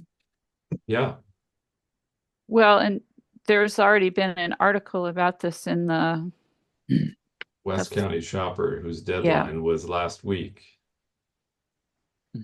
so it already says that this is going to happen, both aspects of it. Well, it's drawing people's attention to it and saying, if you're interested, contact us. It's not saying it's definitely going to happen. That's how I've been promoting it so far, is just saying, if this is something you might be interested in, let me know and I'll give you more details when we have the details. Okay, so I see your point, Rick, that there's no point of declaring them surplus because the only reason we need to do that is so Memorial Hall Association can do something with them, right? Otherwise, we would just have the guy come in and take them to a landfill. And we wouldn't need to declare them surplus property to do that.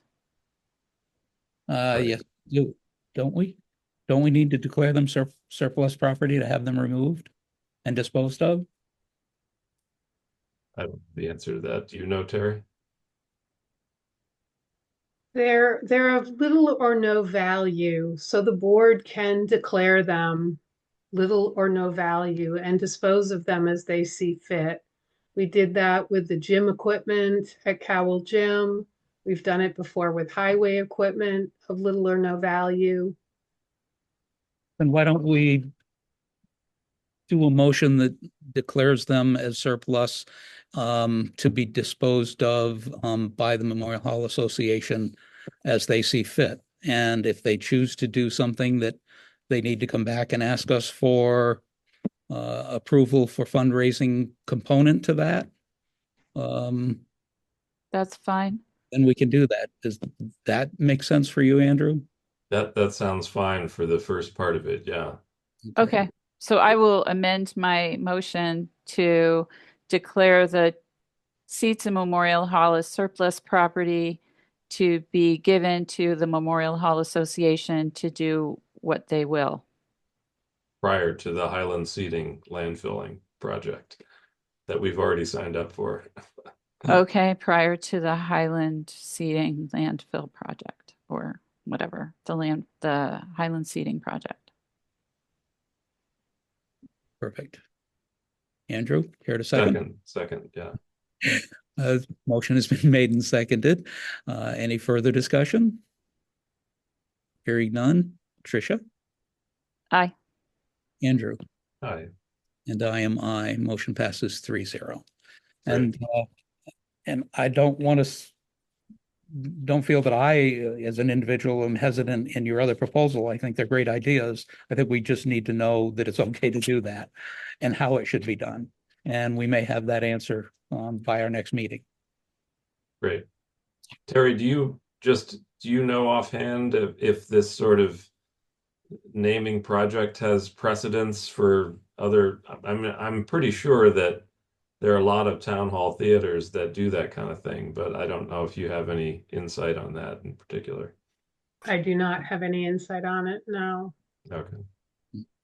I guess The only thing I know is I still have a brick at the Olympic Village in Atlanta when I lived there. That's pretty cool. Every time I go see my sister, I go step on it. Good. Good. No, I know that years ago I did a little paper writing in planning school about town hall theaters. So I know there's a lot of them in New England, and I think that if you go around, I haven't done the research lately, but I'm guessing that there's a lot of little plaques on those seats. Yeah, I think it's a great fundraiser. It does give that audience. It creates interest in that audience that would be willing to do that. I think we've all done it. I know I have. So I think you'll have support. It's just let's make sure technically how we have to pull it off. And as I said, we'll have that by our next meeting. All right. Thank you very much. Sure. And any other business? We do have, this is for time-sensitive topics not reasonably anticipated 48 hours in advance of the meeting. Interestingly, that stands because of when and how the agenda got posted. However, it did get into us in time. We just didn't get it on the agenda due to other unforeseen circumstances. So we'd like to give Jeff Bettner a moment to give us a thumbnail sketch of the request. We have a letter of support proposal that got sent around to us all today.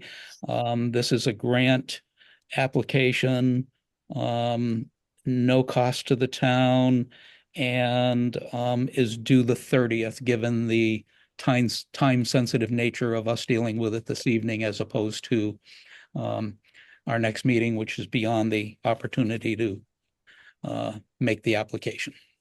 So Jeff, you want to give us a thumbnail on this? Yeah, I actually think we have a few more weeks than the 30th, but I have to double check that. Does it say the 30th in that letter? I don't think so. I thought you had told me that when No, we. that confuses. That's with the one that Andrew was talking about. These two are really similar grants. The one that Andrew talked about earlier with FERCog and Allison Gage is due on Friday. This one is due a few weeks later, so we have a little bit of time to do the writing, but we have to still pull the whole writing together. And we had just had our energy meeting and then found out about this grant, so I Okay, couldn't vote on it at that point. So the time crunch is getting support in order to have enough time to finish get the it complete written the and put writing. in. So I knew there was a time crunch, There's that we definitely just a didn't time want to crunch. wait until the 10th of February, right? Right, Okay, correct. so Yeah. this one involves one of our municipal buildings.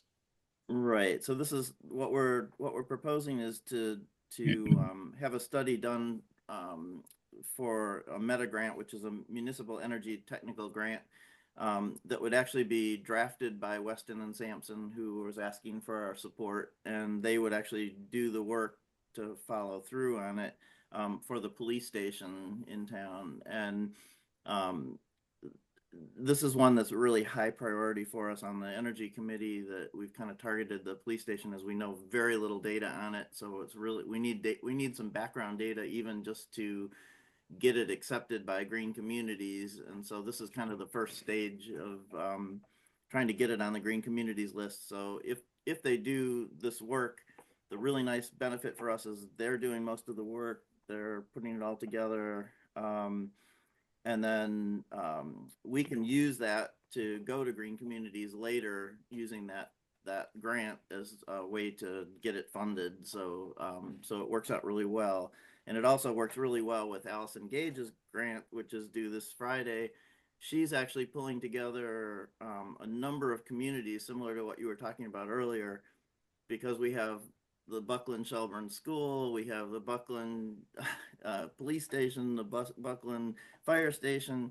Buckland is also on the one that Allison's doing, so that would actually allow us to have what they're going to do is hire a person who will do similar things, energy audits for municipal buildings and schools.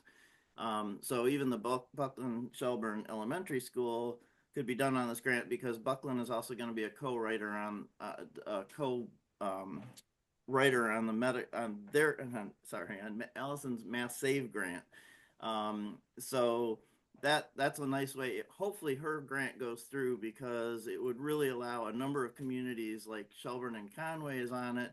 So we could work on streetlights together or something under a management proposal, and each town would be getting consulting from those things. But in this particular grant, it's just Shelburne would do it, but we now have that grant that we could go to Buckland later for actually funding the project, and at no cost to us, so why not? I guess is the way I look at it. So but it could be really valuable to us on the energy committee, because this is one of our targets. So that's my reason for bringing it forward.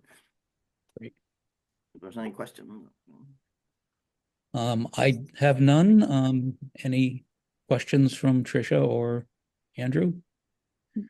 Just to clarify, Jeff, are you asking us to support both of the grants or just one of them at this time? You've already supported Allison, so, and they Okay. both work together. So in Allison's grant, we could also do the police station at a later date if this doesn't go through.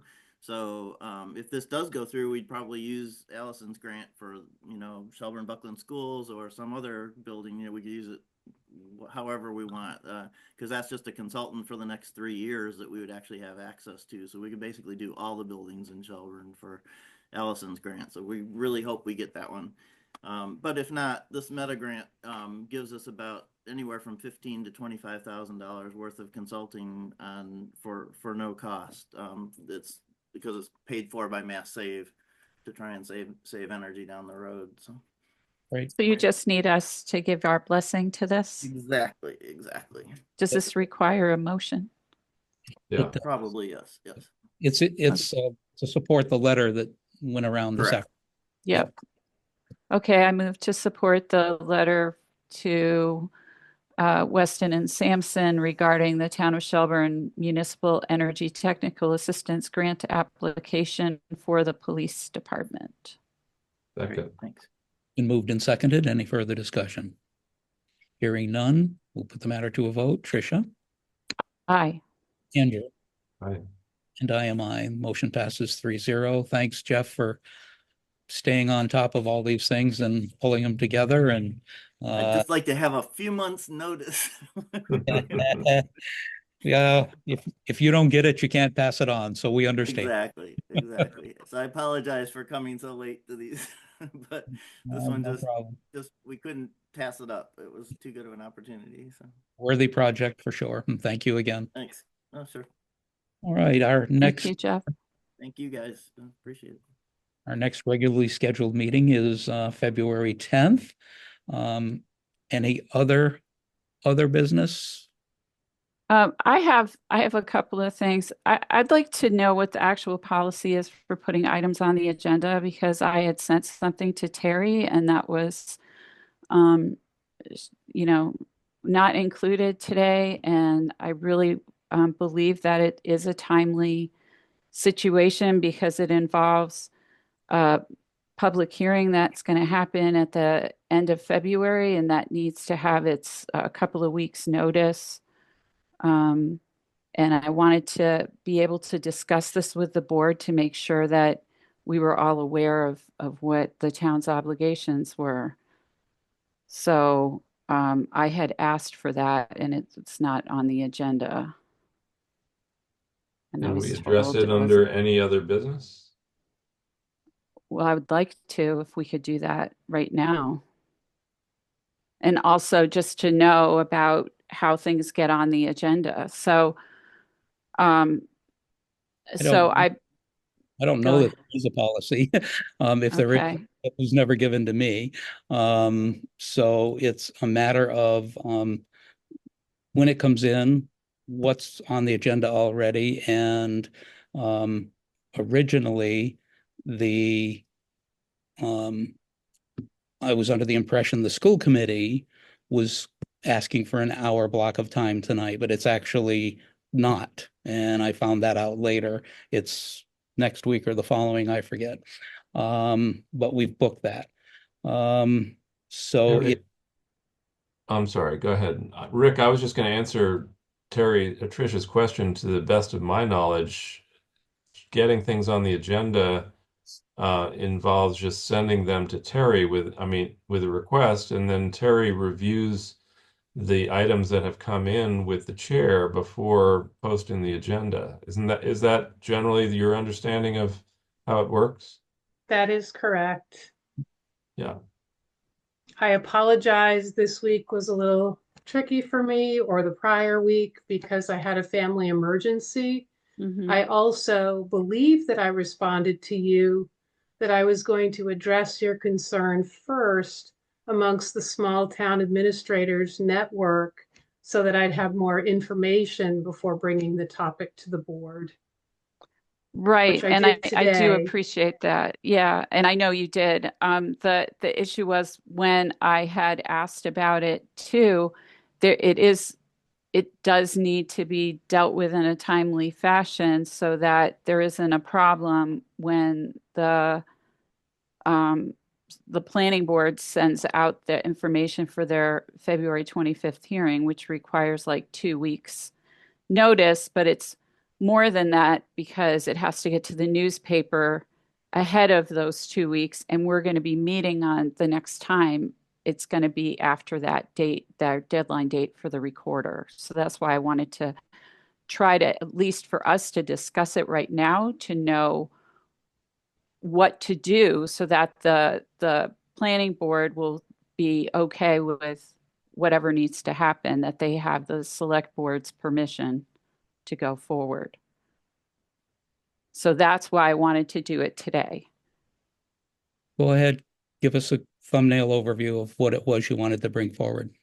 Okay, thank you. So the issue was regarding the planning board public hearing on the 25th of February, that there might be people present who are limited English proficient. Asma is the owner of the business in question. And my understanding is that her English isn't, up to the level of being able to understand legal terminology. And so as a matter of a civil rights issue, under Title VI of the Civil Rights Act of 1964, and the executive order, I believe it's 615 from the Governor Healy, we have an obligation to provide language services to anyone who doesn't speak English proficiently, to make sure that they understand all of the government information that's happening. So, bye, good night. She's so sweet. And so I wanted to make sure that when there might have to be a contract that goes into place, it could be through one of the state agencies that they can provide a free interpreter. But it usually in any kind of Zoom meetings or public meetings, generally the state has an option down at the bottom somewhere of their announcement that says, if you need interpretation services, call this number in advance of the meeting to set that up. So we need to get that in place in order to make sure that later on, if something happens, that we can say we provided the option for an interpreter for this public hearing, and that way there's not going to be any blowback legally on us as a town that we didn't provide what we should have provided to somebody who was limited English proficient. And we know that she is. So we sort of have, now that we know it, we need to deal with it appropriately. So that's what I would like for us to discuss. If we can allow, if there needs to be a contract in place for that, that we would allow them to enter into that contract. I think it's going to be a free service through the state, but I don't know for sure. And I know Terry was going to be working on that. So I think whatever Terry finds out, that we agree to allow her to engage in that contract to make sure that our legal obligation is there. And then again, with this sort of thing, with language services, if you can have a contract, but you don't get charged until you actually use the services of a certified interpreter. So it wouldn't be an outlay of cost unless a citizen or a resident or a business owner or somebody with connection to this public hearing would like to avail themselves of those interpretation services. And it's important to make sure that we've used someone who's a vetted, trained interpreter who actually adheres to the code of ethics for translators and interpreters, to show that the information that was being provided in English was provided at the same level at an understanding to the person who's receiving it in their own language. So, I have Tricia, a question. Go ahead, Rick. my comment again, and the reason I didn't put that on the agenda this evening is that I was under the impression that we were already packed, and that's my error from when the school committee was scheduled. But what you keep couching this is, you're making it sound like this is a public hearing about something for a specific person when it's not. It's a public hearing on a very wide-reaching bylaw to get input before they make a decision as to whether or not they're going to bring it to town meeting. So it's an open public hearing for feedback from anybody that has interest in comments. It's not directed at any one person. There's no mention of that. The only mention of it has been by you. So I'm a little uncomfortable from that aspect of how you're couching it. I understand if we were having a public hearing on let's say a dog complaint, and the person that owned the dog had poor English capacity, that might come into play. But the town's never had an instance like that happen, and I don't think we're in front of one now, which is why I didn't feel it was a time urgent thing that we need to address right now, because we're not talking about a hearing on a specific individual. There may be one or others in other towns who might want to attend the public hearing who are in the same position. And I don't believe that we're required to provide services to anybody that wants to come to a general public hearing that is not about them specifically. But that's my 2 cents. Andrew, what did you want to say? Well, a couple of things. One, I think it's admirable, Tricia, that you're got your eye out on the needs of our residents, and Ozma is a Shelburne resident, so that's a good thing. I guess 2 questions. One is, I was only able to attend part of that informational meeting that the planning board got some sort of last minute information suggesting that they were not going to be able to grandfather an existing business in their proposed bylaw. And that generated a lot of consternation. And so to the extent that that's true, which I'm not sure if it is still true, because they were going to go back and get some more legal clarification about all that, then Ozma's business may well have been identified in that informational meeting, in which case it could be appropriate to organize some translation services for her. But the other side of the coin is that our role as a select board? This is, again, a planning board public hearing, and they are a separately elected body. We could, in the interest of looking out for a Shelburne resident, advise them that they might want to consider requesting translation services for their hearing. But it is their hearing, it's not our hearing, and because if we felt we had a general obligation to contract for translation services for public meetings, we would have already done that for this meeting and all the public meetings that we hold, at which Ozma might show up, but I think if she's been identified as a potential subject of their bylaw, then we could certainly, say, here's something you might want to think about as you're organizing your public hearing. But I'm hesitant to step on their toes or do their work for them. I'll just give you a little more background on it. I did attend the entire session of that planning board hearing you mentioned, and the planning board opened the meeting by making it clear that they had put forward the bylaw on mobile food trucks, believing that they had written it to not, they had written it to grandfather the existing one.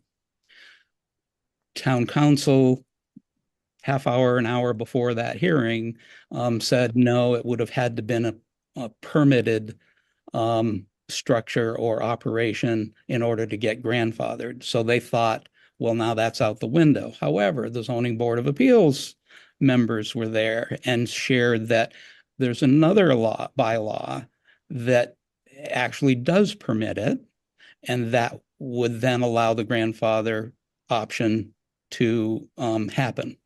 So the bottom line is more legal counsel is being sought by the planning board as to how to write it to protect the existing one, because it's not their intent to impact it.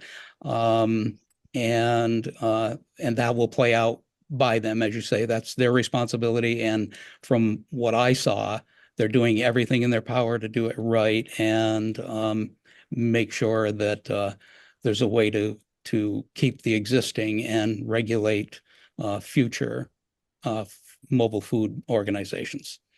But that said, Tricia? Yeah, so this is also why I wanted to make sure that all three of us discuss this, because part of what the planning board is coming forth with are there's going to be some general bylaws in there, which does fall under the purview of the select board. Remember, there were the zoning issues, and then there were also the regulatory issues about the mobile food establishments. And the regulatory issues were going to fall under general bylaws that are our responsibility. So I was, so then I started to think, well, maybe with all of this, we really should make sure that there's language services provided if needed. And all this is to make sure that maybe even at all of our public hearings, we should have this statement that if you need interpretation services, call this number and get it scheduled like they do on all the state meetings and hearings already, because that executive order is just to it isn't just for hearings, it's also for information to the public, and generally it goes by population.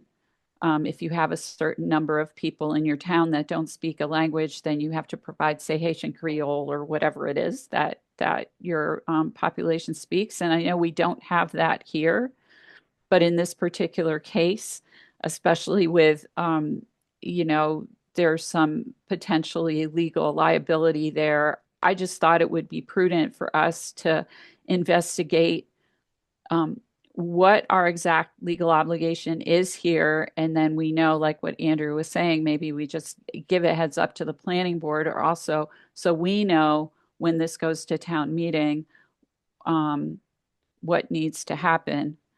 And I was hopeful that we could, have this discussion so we would all be, in agreement or have come to a consensus of some sort about what to do going forward. Well, One question of clarification there. Maybe Terry, you can shed some light on this. That Patricia was saying that because there are some general bylaws that the planning board is drafting, that those sort of fall within the purview of the select board. And I'm a little confused about that, because my understanding is that if it's a general bylaw and it's passed by the voters, it doesn't get recorded in the zoning bylaws. It gets recorded in a separate section. But I'm not sure that therefore means that the select board is responsible for those bylaws.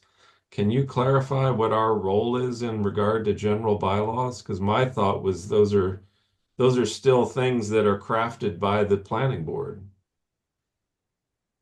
I think it's the planning board's hope that both the food truck bylaw and the short-term rental bylaw will be within the town's general bylaws and not the zoning bylaws. Yes. But I think both of those still have overlap of permitting between planning and zoning, depending upon the circumstance of each case. So, Right, the part I was trying to get clarity on is if it is indeed presented as a general bylaw, does that mean that the select board has some kind of role in its approval? how could we if we had nothing to do with development? yeah, I don't think it That's has. what I'm trying to get clear on. I don't Yeah. think it has a role in the approval, but in the enforcement when and if it gets approved. I think Okay. there is a role. But in terms of this process still belongs to the planning board while it's moving through the drafting process. Yes. That was the point I was trying to make, is that we can advise them if we want to, but it's still their process. Okay. My understanding as well, Tricia. So that's good. That's good to know. And I thought mistakenly, obviously, that if it was going to be a general bylaw, and then there were some stipulations in there about like the select board approving certain aspects of the food truck business, that we had some modicum of responsibility for it, but it sounds like that's not the case. I think there was mention about setting a fee amount and things like that Yeah, would, in the process, right? Yeah. as far as development and creation, it's their baby, not ours. Mhm. So I guess can we at least maybe um, decide that we would like to provide the guidance to the planning board about our concerns about making sure that adequate language services could be an option for their public hearings going forward? I mean, I think it might be a good idea for the town to have an idea of this anyway. So if I, we need to ever provide them, we have a way to do it. I guess I would be comfortable seconding that motion, Tricia, if the verb was to advise or advice rather than guidance. Because Okay. again, this is a separate board that is independently elected, and I don't feel like it's our job to tell them what to do. I But we agree. can advise them. So if there were a problem that came out, legally that they hadn't done this, um, Yeah. that's what I was worried And if about. the assessors screw up too, there's a separately elected board also, and the town could get sued, because of something they did. Okay. We have insurance for that. Uh, uh, Harry, did you? I still will share the feedback that I received from the cities and towns in Massachusetts. I think it's a good educational tool, and I would definitely pass that on to our board and the planning board as well. Okay. I'm sorry, Terry, what is this thing you're passing on? Well, I sent out a message to all the cities and towns in the Commonwealth today, telling them about the executive order and asking if any of them place a caption at the bottom of their public meetings that where individuals could request, non-English speaking individuals could request the services of an interpreter. And if so, how do they obtain that interpreter? And as of this afternoon, I had one town that said it's not a bad idea, but we don't do it. I just want to see if other cities and towns are following up on that. Great. That's great. Thank you. So, so if I change the word to advice, you would be comfortable with saying it would be um, that we'd like to provide advice to the planning board regarding provision of language services at their public hearings going forward, and Terry will provide some information that she's getting from other towns to help them make a decision about what they want to do. Advice still sounds like a directive to me. You, we would like to call to your Suggestion. attention, here's an item you might want to consider, but I'm not comfortable with saying our advice is that you.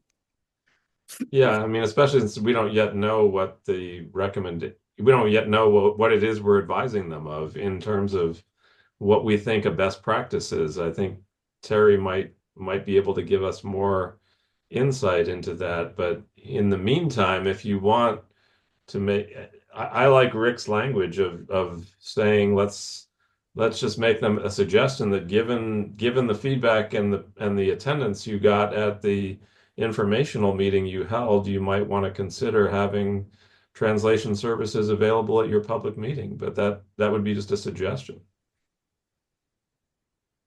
Okay. Do we So- need to do anything about that? I mean, do we need I to? don't know, Terry, are you willing to make that suggestion to the planning board? On our behalf, without, I mean, I can provide the language if you'd like, and you can check it. That's, I don't know. Sure. I feel slightly uncomfortable because we've singled out one individual and that individual hasn't come to the town seeking those services, at least not that I'm aware of. Or did that family express that they were unable to understand what was going on? we, Well, I mean, in my experience, at least working in that field, people don't always ask for it. Um, and if they don't know that it's can be made available to them, they don't even know that they can ask for it. So I guess my issue was when I learned that there was a language barrier, I immediately thought, well, we need to make sure that then um, at least as an obligation or a courtesy at a minimum of the town, we have a moral obligation to kind of say, let's just see if we can make that available. If any resident, and it doesn't matter, I even believe American Sign Language is part of this. Um, if there is anyone who wants to avail themselves of those services, that at least the town has a structure in place to provide those services to someone. That was kind of where I was going towards is let's just find out how we can do it so that if somebody asks for it, we won't be like, oh, we've never heard of this before. We don't know what to do.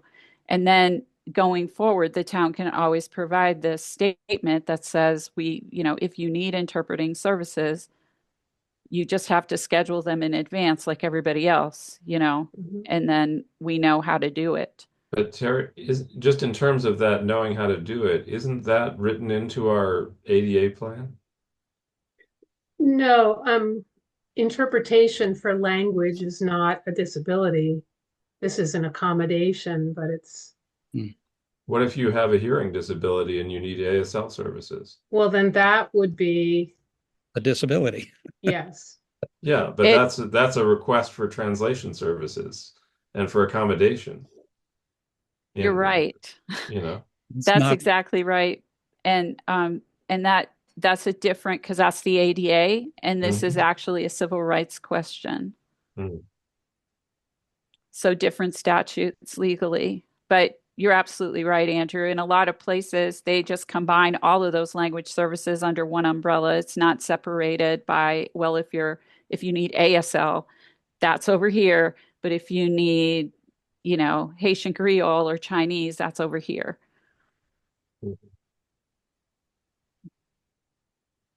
Ah, well, I'm glad we had this discussion. I mean, I think it's important to get this out and so we understand like what the potential blowback could be for us so that we know at least we've discussed it and we can decide how to move forward. Without it ever being on our radar, we wouldn't know what to do. And I did not want this to end up being a big problem for us later. no, I appreciate you bringing it forward. I also appreciate that um, it's never happened. It's never been requested, and we don't have any population segment um, of any number of consequence that could impact us. We're not on the Southern California or Texas or where there's Mhm. so many language issues. I think we're a wonderful town of smart people, and if there was a hearing for a dog complaint, for a license, for something from an individual, and they didn't speak the language and they didn't have their own interpreter, and in this case they do, and I've watched the interaction between this woman and her son on zoning board of appeals meetings and hearings, on select board hearings, on both. It was smooth, and if they had asked for an interpreter, I think we'd do the right thing and make it happen. But I don't see it as a big issue for the town of Shelburne, but it's on our radar. I think the consensus is we're not comfortable with your original request of telling another elected board what to do. I think if we want to reach out to them and say, you may want to think about, in the appropriate instance, an interpreter service where applicable, I'd be comfortable with that. And we can continue to get the information that Terry's gathering. We can find out for sure what our obligations are. I watch every legal notice in the newspaper for 3 years now, and I've never seen it. So yeah, we can be the leader. We want to do the right thing, but to me, this isn't an urgent matter in this particular case because there's not a hearing about or involving an individual's request for a license or anything. So Well, I think didn't even yeah, attend the hearing, actually. I think also this based on the result of the informational meeting, it's not yet clear whether this public hearing is going to directly impact Ozma and her business or not. It might, in which case, I think the idea of a suggestion that they might want to look into translation services could be appropriate. But if they get guidance from their lawyers saying we can grandfather this existing business and that's our plan, then they go to the public hearing and Ozma's business is not really in the crosshairs or in focus. It's really a bylaw just to the general public, and they can participate or not participate, but wouldn't have the same level of need for translation services because they're not being directly impacted by the future bylaw. So there's a lot of stuff there that leads me to feel like at most a suggestion would be appropriate in this case. And I will just say one other thing about understanding the qualification of the interpretation that's happening, or there's no way to know if the interpretation that was happening with a family member was actually sufficient. Sometimes people don't have the same level of language fluency or the vocabulary to handle all the different types of language that come up in public hearings.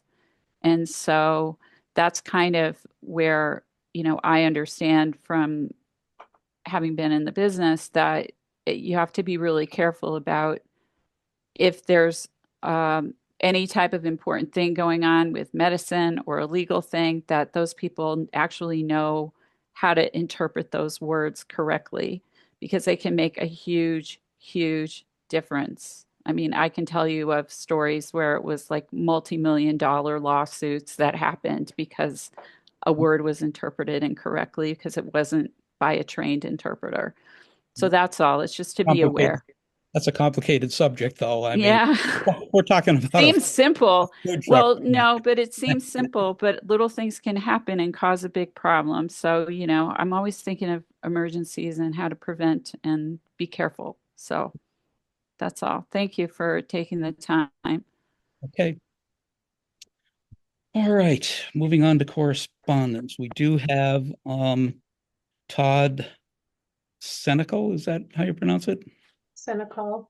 Senecal, his letter of his brief note of one sentence, effective resigning his position in the highway department for other employment, effective January 24th. As Andrew explained, he didn't want to do an exit interview, and at this point, 24th. Yeah, he's long gone anyway. So do we need to accept that, Terry, or just be acknowledged? Just acknowledge. Thank you. Done. Well, I would like to just be on record to thank him for his services to the town, and that as far as I know, we had no complaints with Todd, and we're appreciative of his good work. Andrew, I agree. Andrew, that's great. I'm glad you brought that up because he was terrific. He had every license, every operator, and every operator license and lift license, and everybody said he didn't even like to take lunch. He just wants to work, put his head down, get stuff done. So yeah, it's a loss to the town, and to acknowledge that's the right thing to do. Sorry, I didn't. Correspondence, Franklin County Department of Public Works Assets and Needs Assessment. Another long document. I've perused it. Nothing to do with me until our highway department man comes in and tells us what he wants. But if you have other takes or comments, I'm willing to hear yours. I just thought it was really interesting that they included in there that the FERCog would continue to advocate for trainings that focus on grant writing basics, and they would support towns applying for funding for transportation infrastructure improvements. So I was like, yay. So that's going to fall into also the grant writing thing we were talking about earlier. Right. Any comment, Andrew? We thereby acknowledge receipt of that assessment. We have public comment. It's 8 o'clock. Let's give a couple of minutes to anyone who has joined us who may have a public comment. Would anyone care to speak? Hearing none, we'll move on for a motion to adjourn. Oh, so moved. Wait. Oh, I didn't sorry. push the right button. This is Margaret. I thought we might have a comment from Margaret Payne there. Yeah. All right, you've got the mute. You've been identified as Margaret Payne. That's correct. That's correct. Okay, and as you know, we can listen to your comment, but we can't comment on your comments. So Great. we'll give you a couple of minutes to fire away. Okay, thank you. I came to this meeting because, let me get my face back up there so you don't think I'm trying to hide. Hi, Margaret. Hi. It's really fun to be back on the old stomping ground of the Selectboard. I came to the meeting because I read that article. I hadn't known about the whole issue about asthma until I read that article. And it was a really interesting article and a good article. And I came to this meeting because I thought we might be, there might be some discussion of it. So I was glad to hear it. And I'd like to not comment on any specifics, but I just want to make a few comments in general that are just my own. When I read the article in the Recorder, the first thing I thought of was I'm a white college educated person and I'm losing track of what's going on here. And I've had a lot of experience with people from the Middle East and people in all kinds of minority situations. And this whole issue isn't totally about asthma, but it is about asthma. That's very clear. And I think, how can I put this briefly? I think this is a big issue for the town of Shelburne because I think any kind of policy like this and decision like this reflects more on the nature of the heart of the town. And what I've been hearing in this discussion tonight is how can we kick this can down a different road so we don't have to deal with it? And that troubles me a lot. I wonder, and the language thing is one way to do it. It is a civil right. And if that's not granted, then that shows that the town doesn't care about civil rights and especially about a person of color. And you may not feel that way in your heart, but that's how it sounds and looks. And that's how it will feel to people who are minority people. And the argument about we don't have enough people of that kind, like if we were in Texas and had a lot of Spaniards and all, that's not the point. You take your first step by dealing with what you have on your front porch. And that shows what kind of town it is. Grandfathering isn't the primary issue here. And who has the right to say what to the planning board? I'm glad something will be said, whether it's a suggestion or advice. Okay, a suggestion, not advice. But I think the select board should be more involved because it's about your town that you are the select board of. And, you know, this isn't a disability issue. It's not an accommodation issue. It doesn't matter what other towns do. This is a justice issue. And to be afraid to name it as that, I think is saying that you don't see it that way. And I think that needs attention. And that's all I have to say. Okay. Well, Thank you, very much. Margaret. Sorry you had to wait so long to get some time, but It was really interesting and it just, brings back memories. So, thanks for joining us tonight. Yeah. Any other comments tonight? Terrific. We'll look for a motion to adjourn. So moved. I'll second. It's been moved and seconded to adjourn the meeting of the Select Board at 8:10. All those in favor, say aye. Aye. Aye. Thank you, folks. Appreciate it. All right. Thank you. Thank you, everyone.